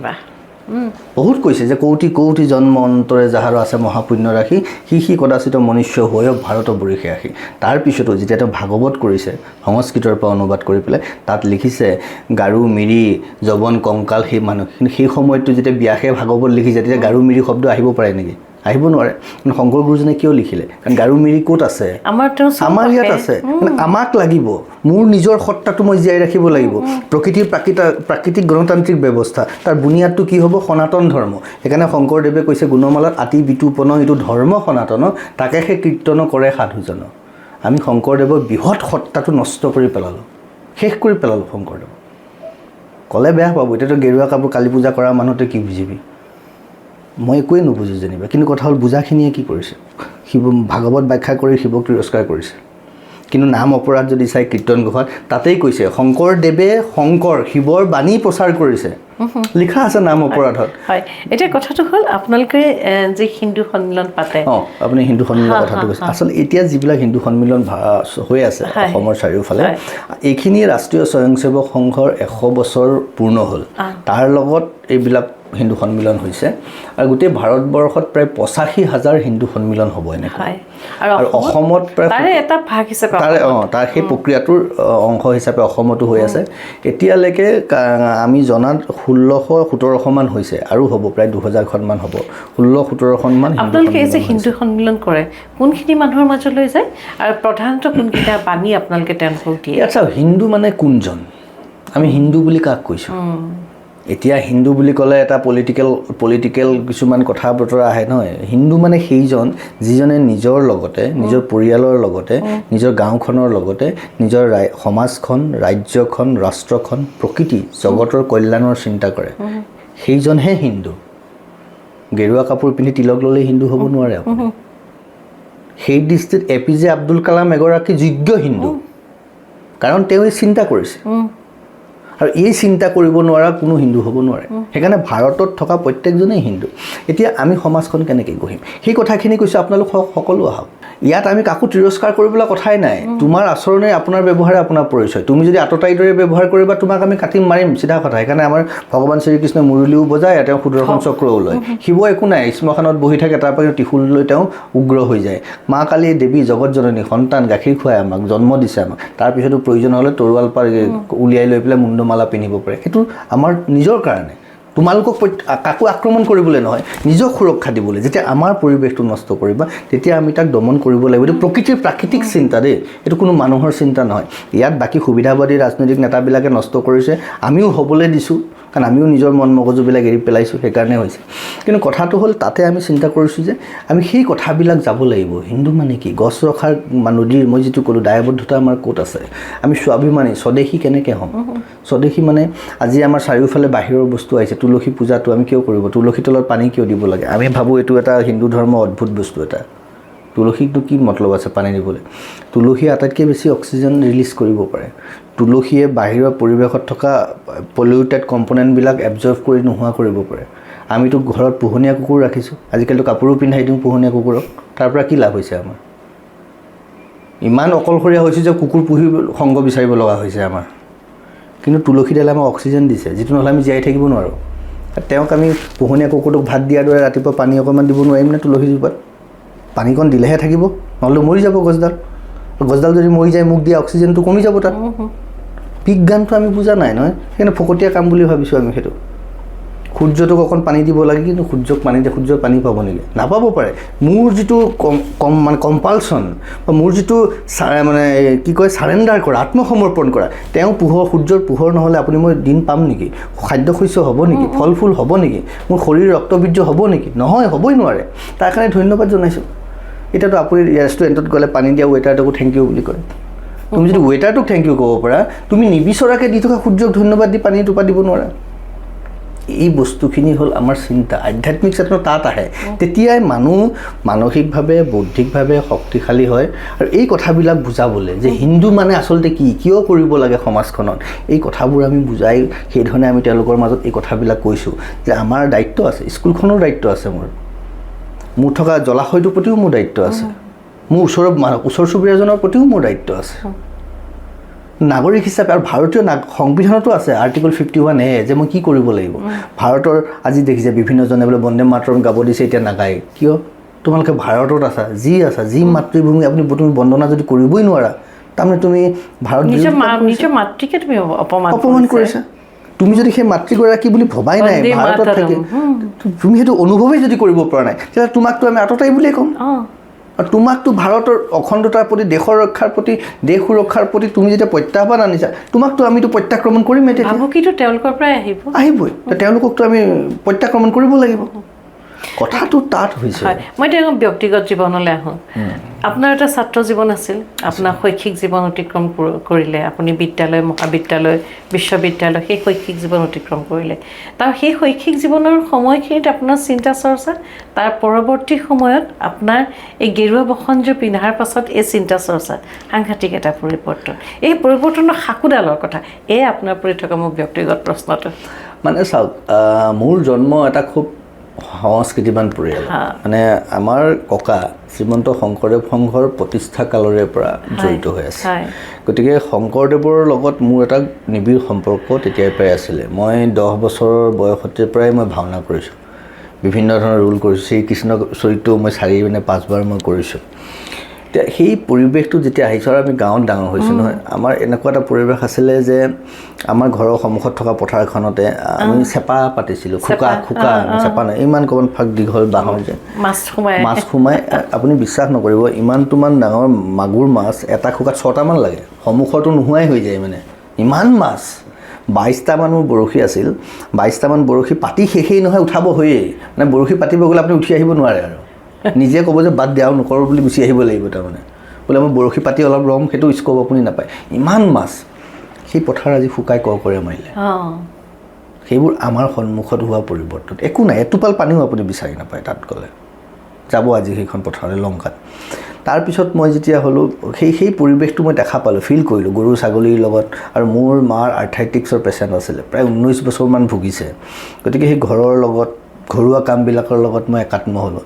তেতিয়া সেই পৰিৱেশটোত মই বুজি পালোঁ যে আমি আচলতে সেই শাক পাচলিৰ পৰা আৰম্ভ কৰি প্ৰকৃতিৰ লগত কেনেকৈ ৰিলেট হ'ব লাগিব, গৰু ছাগলীৰ লগত কিয় মোক প্ৰয়োজন আছে। আমাৰ ঘৰত ঢেৰ গৰু আছিলে এটা সময়ত, 4 হাল হাল বোৱা গৰুৱে আছিলে। মানে 4 হাল গৰুৱে হাল বাই এতিয়া কিমান খেতি বাতি কৰা পৰিয়ালৰ। তাৰ পৰা আহি মই যেতিয়া পঢ়া শুনা কৰিলোঁ, কৰি মেলি সেই পৰিৱেশ, তেতিয়া অৱশ্যে মই ইমান কথা নকৈছিলোঁ, আজি বহুত কথা কওঁ আজিকালি। মই তেতিয়া একদম মই আইচলেটেড টাইপ আছিলোঁ, কিনো হয় চাই থাকোঁ, কিন্তু চাই থাকোঁ মই, অবজাৰভেশ্যনটো খুব আছিলে তেতিয়াৰ পৰাই। সেইকাৰণে বোধহয় এতিয়া অলপমান সেইটোৱে মোক ক'ৰবাত কামত দিলে। আৰু সেই আহি যেতিয়া মই কৰ্মসূত্ৰে আমেৰিকালৈ গ'লোঁ, তাত এটা মোৰ লগত ঘটনা ঘটিল। সেই অবজাৰভেশ্যনৰ কথাটো কৈছোঁ। তাত মই দেখিলোঁ যে অল্ড চালেম ভিলেজ বুলি এখন গাঁও আছে। তাতে এই দ্বিতীয় বিশ্বযুদ্ধৰ সময়ত সেই মানুহখিনিয়ে গোলা বাৰুদ বনাইছিলে। আজিকালি নবনায়, কিন্তু সেই ব্যৱস্থাটো এৰি দিয়া নাই। মানে গাঁওখনেই যেন লিভিং মিউজিয়াম টাইপ। সেই গাঁওখন তেনেকৈ বনাইছে, আপুনি গ'লে টিকেট কাটি যাব লাগিব।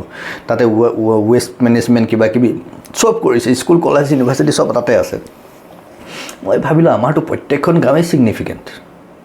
শুৱালকুছি কওক, আপুনি হাজো কওক, আপুনি কাজিৰঙা বুলি ভাবক, প্ৰত্যেক মোৰ ঠাইখিনি কৈছে কুঁহিয়াৰ খেতি, শাক পাচলি সাংঘাতিক ধৰণৰ হয়।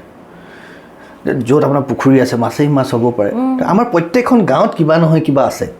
মোৰ গাঁওখনৰ নাম পাণচালি। পাণচালিটো এনেই হোৱা নাই, পাণচালি, পাণৰ লগত সেই চালিটো খাইছিলে, তেতিয়া তামোল নাখাইছিলে মানুহে। তো সেই বস্তুবিলাক তাত আছিল, আজি নাই। কিন্তু সেই বস্তুবিলাক আমি ৰাখিব নোৱাৰিলোঁ। নলবাৰীৰ এখন আছে বালাকুচি নে আৰিকুচি বা কি বুলি, তাত কপাহৰ পৰা লগুণ বনায়। সেইটো এটা ছিগনিফিকেণ্ট গাঁওখনত, তো গাঁওখনত সেই ইণ্ডাষ্ট্ৰিটো আমি গ্ৰ' কৰাব পাৰিব লাগিছিল, যেনেকৈ তাত কৰিছে। আহিলোঁ, আহি কৰিলোঁ। তাৰপিছত আৰু এটা দেখা পালোঁ তাতে নীলাজীৱন তাজমিনত, যিটো আমিও খেলি ভাল পাওঁ, চুই দিলে বন্ধ হৈ যায়, তাতো মই দেখিলোঁ মোৰ বন্ধুজনে চুই আছিলে। সেইটো আচলতে মোৰ ট্ৰিগাৰিংটো তেতিয়া হ'ল। তাৰপিছত যেতিয়া মই দেখিলোঁ, মই বোলো এইটো ভাল পাওঁ, বোলো আমিও ভাল পাওঁ, চুই দিলে বন্ধ হৈ যায়। তেতিয়া বুজি পালোঁ যে মই পৃথিৱী য'তেই নাথাকোঁ, মোৰ ঘৰৰ পিছফালে থকা নীলাজীৱনডাল বা মোৰ চোৱাপাতনিত থকা নীলাজীৱনডালকো মই এইকাৰণেই ভাল পাওঁ, চুই দিলে বন্ধ হৈ যায়। আৰু বিশ্বৰ আটাইতকৈ ধনী বুলি ভবা দেশখনতো এইডালক সেইকাৰণেই ভাল পায় যে নিজৰ স্বকীয়তা, স্বাভিমান, চৰিত্ৰ, বৈশিষ্ট্য, আচাৰ আচৰণ এৰি দিয়া নাই। যেতিয়ালৈকে আপুনি নিজস্ব স্বকীয়তা, স্বাভিমান বজাই ৰাখিব পাৰিব, তেতিয়া আপুনি পৃথিৱীৰ য'তেই থাকক আপুনি বন্দিত হৈ থাকিব। যদি এটি সময় পৰিস্থিতিৰ লগে লগে আপুনি যদি সলনি কৰি পেলাইছে নিজৰ চিন্তা দৰ্শন, তেতিয়াহ'লে আমি নীলাজীৱনডালৰ সমানো স্বাভিমানী, স্বকীয়, বৈশিষ্ট্যতাপূৰ্ণ হ'ব পৰা নাই। আজি ৰাজনৈতিক বতৰত, ৰাজনৈতিক বজাৰখনত সেইটোৱে হৈছে, যাৰ যি মন যায় তাকে সলাই পেলাইছে। নীলাজীৱনডালতকৈও ক'ৰবাত তেওঁলোক যেন সংস্কাৰিত নহয়, মোৰ তেনেকুৱা এটা অনুভৱ হয়। তাৰপিছত গ'লোঁ ৱেষ্ট ভাৰ্জিনিয়া, সেইফালে ইমান ধুনীয়া, মোৰ লাগিল এইখনেই স্বৰ্গ। ধুনীয়া পৰিৱেশ, ধুনীয়া বৰষুণ পৰিছে। কিন্তু তাৰপিছতে দেখিলোঁ নহয়, পৃথিৱীৰ আটাইতকৈ পলিউটেড কাৰ্বনটো এইখন দেশতে ওলায়, কিন্তু মেনেজমেণ্টটো সাংঘাতিক, এনভাইৰমেণ্ট মেনেজমেণ্ট দেখাত স্বৰ্গ যেন লাগি গ'ল মোৰ। কিন্তু আমাৰ ইয়াত আমেৰিকাৰ তুলনাত কাৰ্বন এমিশ্যন একেবাৰে কম, তাৰপিছতো দেখিলেই লাগে ইমান লেতেৰা লেতেৰা। কিয়? মানে এনভাইৰমেণ্ট মেনেজমেণ্ট, এই কথাবিলাক, সেইটো লৈ পেলাই মই আহিলোঁ। আহি তেতিয়া মানে সেই কথাটো মোৰ ট্ৰিগাৰিং কৰি থাকিলে, সেই বাৰ্তাবিলাক, মেছেজবিলাক, কথাবিলাক লৈ আহি ইয়াত যেতিয়া আহি তাৰপৰা ইয়াত সেই কামখিনি কৰি কৰি লাহে লাহে লাহে লাহে ৰাজনীতিৰ লগতো জড়িত হ'লোঁ, বিভিন্ন মানুহক লগ পালোঁ, ভাৰতীয় জনতা পাৰ্টীৰ বিভিন্ন দায়িত্বত কাম কৰিলোঁ। তাৰপিছত দেখিলোঁ, তাৰপিছত আৰু কিছু মানুহক লগ পালোঁ, ক'ৰবাত ভুলো কৰিলোঁ, ক'ৰবাত ভালো কৰিলোঁ, ক'ৰবাত বেয়াও কৰিলোঁ, বহুতে মিছলিডো কৰিলে আৰু বহুতৰ মতে মিছলিডো হ'লোঁ, আৰু সেইকাৰণে ক'ৰবাত দুটামান বেয়া বদনামৰো ভাগি হ'লোঁ। তো হৈছোঁ আৰু সেইবোৰতো উপায়তো নাই, যিটো হৈছোঁৱেই। তাৰপিছতো ক'ৰবাত এটা বস্তু মই উপলব্ধি কৰোঁ আজি, যে এই যিটো মোৰ সন্তানৰ সুৰক্ষাৰ কাৰণে মই যিটো দায়িত্ব মোৰ আছে, মোৰ পিতৃ মাতৃৰ প্ৰতি মোৰ যিটো দায়িত্ব আছে, তেতিয়াহে মোৰ সন্তান সুৰক্ষিত হৈ থাকিব আজিৰ পৰা 10-20 বছৰ পিছত, যদি মোৰ সমাজখন সুস্থ হৈ থাকে। যিহেতু মই বন্ধ কোঠাত ল'ৰাক বাহিৰৰ পৰা তলা মাৰি মই ৰাখিব নোৱাৰোঁ, তেনেকৈ সি থাকিবও নোৱাৰে, মৰি যাব পাগল হৈ পেলাই। গতিকে সেই সমাজখন ভাল কৰা কামটো ময়ে কৰিব লাগিব, মোৰ ল'ৰাটোৰ খাতিৰত বা মোৰ ছোৱালীজনীৰ খাতিৰত। সেই কামটো মোৰ, সেইটো মই মোৰ কাম বুলি ভাবি সেইটো কৰিছোঁ। কোনোবাই হয়তো নাভাবিছে, সেইটো তেওঁৰ কথা, কিন্তু মই ভাবিছোঁ আৰু সেইটো মই কৰিছোঁ, আৰু সেইটো মই পৰালৈকে মই কৰি যাবলৈ চেষ্টা কৰিম। বাহ, অতি সুন্দৰ। মই পূৰ্বতে কৈছোঁ পৃথক জীৱনশৈলী আপোনাৰ দৈনন্দিন জীৱনত আপুনি আগবঢ়াই লৈ গৈছে। এতিয়া কথাটো হ'ল, এই যে পৃথক জীৱনশৈলী, সম্পূৰ্ণ এক সুকীয়া চিন্তা চৰ্চা, বাহ্যিক বাহুল্য পৃথিৱীখনৰ পৰা আপুনি আঁতৰি আহিছে, নিজৰ মাজতে আপুনি নিজক আবদ্ধ কৰি আধ্যাত্মিক পৃথিৱীখনলৈ ক্ৰমান্বয়ে আগবাঢ়ি গৈছে। এই যাত্ৰাটোত ক'ৰবাত বাহুল্যতাই আমনি কৰে নেকি? কেতিয়াবাতো কৰে, কাৰণ ধৰক এতিয়া এনেকুৱা হৈ গৈছে, চবতে কমাৰ্চিয়েলাইজড হৈছে, আৰু সকলোৱে কিন্তু স্বাৰ্থক লৈহে কাম কৰে।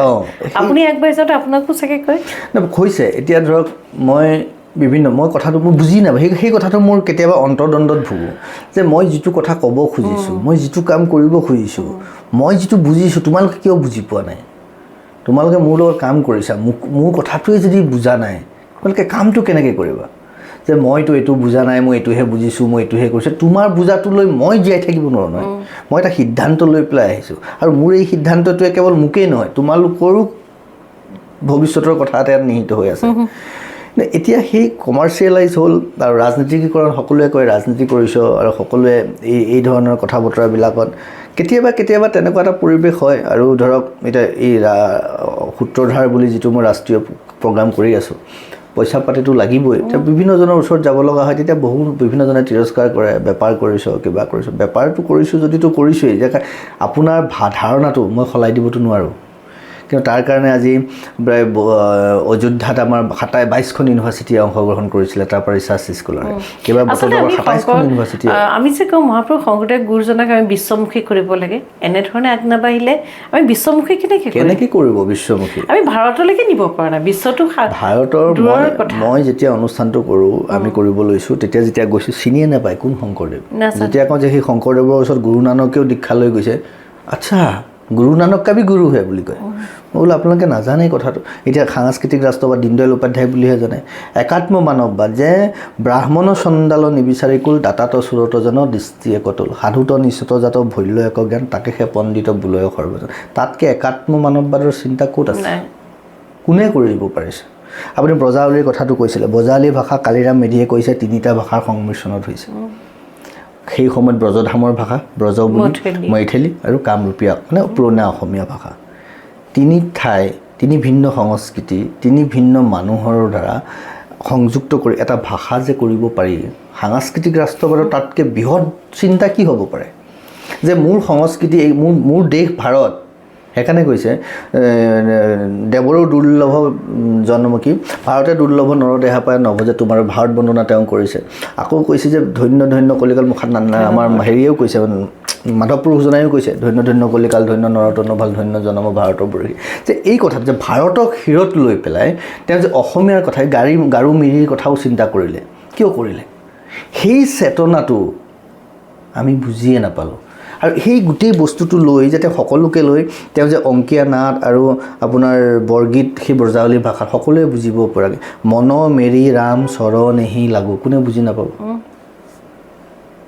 চবেই বুজি পাব ইয়াত তেওঁ তেতিয়াই ভাবিলে যে মানুহ আমি সংস্কৃতিৰ আধাৰত এটা জেগাত কেন্দ্ৰীভূত হ'ব লাগিব আৰু এই সংস্কৃতিৰ মূল ভেটি হ'ল ভাৰত তাৰ আধাৰত মই অসমীয়া হৈ থাকিব চাব দেই সেইটো এটা ডাঙৰ সাংঘাতিক শংকৰদেৱৰ দৰ্শন অসমত অসমীয়াই হ'ব অসমত আপুনি বিহাৰ বা বাংলাদেশ কৰিব কি আপুনি বাংলাভাষীয়ে কৰিব নোৱাৰে সেইখন প্ৰকৃতিয়ে সেইকাৰণে এনেকৈয়ে বনাইছে পশ্চিমবংগত বাঙালীসকলৰ ৰাস্তাত বাঙালী ধৰণে কৰিছে বিহাৰত বিহাৰীখিনিৰ কাৰণে নিজৰ স্বকীয়তা আছে মহাৰাষ্ট্ৰত মাৰাঠী উৰিষ্যাত উৰিয়া ঠাইত প্ৰকৃতিয়ে যেনেকৈ বনাইছে তো ইয়াত যদি আপুনি ভাবে অসমীয়া শেষ কৰি মই হিন্দু ৰক্ষা কৰিম তেতিয়াহ'লে আপুনি হিন্দু হ'ব নোৱাৰে অসমীয়াও হ'ব নোৱাৰে আপুনি সনাতনো নুবুজে মহাপুৰুষ শংকৰদেৱো নুবুজে আপুনি একো নুবুজে নিজৰ স্বকীয়তা নিজৰ বৰ্তা সেইকাৰণে মই কৈছোঁ যে মই উগ্ৰ জাতীয়তাবাদী কিয় জাতীয়তাবাদটো কি মই অসমীয়া হৈ ইয়াত থাকিলেহে মই শুদ্ধ সনাতন হ'ব পাৰিম মই তেতিয়াহে যোগ্য ভাৰতীয় হ'ব পাৰিম আৰু মই যোগ্য ভাৰতীয় হ'লেহে মই এজন স্বাভিমানী অসমীয়া হ'ব পাৰিম সেই শংকৰদেৱৰ এই দৰ্শনটো খুব সাংঘাতিক দৰ্শন তেওঁ যে একাত্ম কেনেকৈ হ'ব পাৰে একাত্ম মানৱবাদ সাংস্কৃতিক ৰাষ্ট্ৰবাদৰ গোটেই দৰ্শন শংকৰ গুৰুজনাই কৰিছে সেইবিলাক আমি চেষ্টা কৰি আছোঁ কি হয় নাজানো আৰু খুব ভাল লাগিছে আৰু আপোনাৰ যিটো যাত্ৰা সুকীয়া যাত্ৰা কিন্তু ৰাইজে সকলোৱে গ্ৰহণ কৰিব কাৰণ প্ৰথমতে আপোনাৰ কথাখিনি শুনি তেওঁলোকে মন মগজুত ক্ৰিয়া কৰিব আৰু ক্ৰিয়া ক্ৰমান্বয়ে সেই ক্ৰিয়াই তেওঁ মন মগজুক এনেধৰণে চুই যাব লাহে লাহে তেওঁলোক আপোনালোকক কাষ চাপিব আৰু আমি আশা ৰাখিছোঁ ইতিমধ্যে 22খন বিশ্ববিদ্যালয় 22খন বিশ্ববিদ্যালয় অযোধ্যাত আহিছিলে আৰু এইবাৰ আপোনাৰ বৰদোৱাত যিটো হ'ল তাৰ 27খন বিশ্ববিদ্যালয় আছে ক্ৰমান্বয়ে বিশ্ববিদ্যালয়ৰ সংখ্যা বাঢ়িছে আৰু 12গৰাকী উপাচাৰ্য জেএনইউ উপাচাৰ্য Punjab central university Nagaland university আপোনাৰ মিজোৰাম ইউনিভাৰ্চিটি অসম মহিলা বিশ্ববিদ্যালয় ভট্টদেৱ ইউনিভাৰ্চিটি প্ৰত্যেকজন ভিচি আহি অংশগ্ৰহণ কৰিছে এগৰাকী ভাইচ চেঞ্চেলৰ অহা মানে কি এখন বিশ্ববিদ্যালয়ক তেওঁলোকে প্ৰতিনিধিত্ব কৰি আহিছে আৰু অনাগত সময়ত আপোনালোকৰ এই যাত্ৰা আৰু সুদূৰ প্ৰসাৰী হ'ব আৰু আমি আশা ৰাখিছোঁ স্বামী বিবেকানন্দই যেনেকৈ আমেৰিকালৈ গৈ বাণী প্ৰচাৰ কৰিছিল আপুনিও যাব মহাপুৰুষ শংকৰদেৱ গুৰুজনক হৃদয়ত লৈ আপুনি দেশ দেশান্তৰলৈ যাব আৰু এটা দল লৈ যাব অসমীয়া সমাজখনক লৈ যাব সেই আশাৰে আজি আপোনাৰ লগত কথা সামৰি মাৰিছোঁ কিন্তু সত্যৰঞ্জন বৰা এনেকুৱা এজন ব্যক্তি যিজন ব্যক্তিক আপুনি বিষয়টো চুই দিলেই হ'ল তাৰপিছত তেওঁ কথাৰ সাগৰ কাৰণ এনে অভিজ্ঞতাৰে পৰিপুষ্ট এজন ব্যক্তি ইমান জ্ঞানেৰে সমৃদ্ধ এজন ব্যক্তি বাহিৰৰ পৰা যেতিয়া সত্যৰঞ্জন বৰাদেৱক দেখা যায় গেৰুৱা বসন পিন্ধি তেওঁ যেন এক বিশেষ চিন্তাৰে তেওঁ মন মগজুৰ কেন্দ্ৰীভূত হৈ থাকে এনে লাগে কিন্তু সত্যৰঞ্জন বৰাদেৱৰ লগত যেতিয়াই কথা পতা যায় তেতিয়াই গম পোৱা যায় তেওঁ মন মগজুৰ তেওঁ শৰীৰ তেওঁ আত্মাই কি চিন্তা কৰি থাকে মহাশয় খুব ভাল লাগিল পুনৰবাৰ আপোনাক নমস্কাৰ জনাইছোঁ দৰ্শকসকল এইগৰাকী সত্যৰঞ্জন বৰা ডাঙৰীয়া তেখেত কুটুম্ব সুৰক্ষা পৰিষদৰ তেখেত সভাপতি তাৰ লগতে হিন্দু সন্মিলনৰ জৰিয়তে পৃথিৱীৰ তেওঁ অসমৰ বিভিন্ন প্ৰান্তৰলৈ গৈছে তেওঁ চিন্তা চৰ্চাসমূহ ব্যক্ত কৰিছে আৰু বহুত কাম কৰি গৈছে আজি আমি তেখেতক মাতি আনিলোঁ অকণমান কথা পাতিলোঁ এয়া আৰম্ভণি পৰৱৰ্তী সময়ত সত্যৰঞ্জন বৰা ডাঙৰীয়া আকৌ আমাৰ এই অনুষ্ঠানলৈ আহিব আমি কথা পাতিম আমি আচলতে তেওঁৰ পৰা শিকিম আশা ৰাখিছোঁ আপোনালোকে আমাৰ সন্মানীয় অতিথিৰ লগত হোৱা এই কথা বতৰা চাই শুনি ভাল পালে কেনে পালে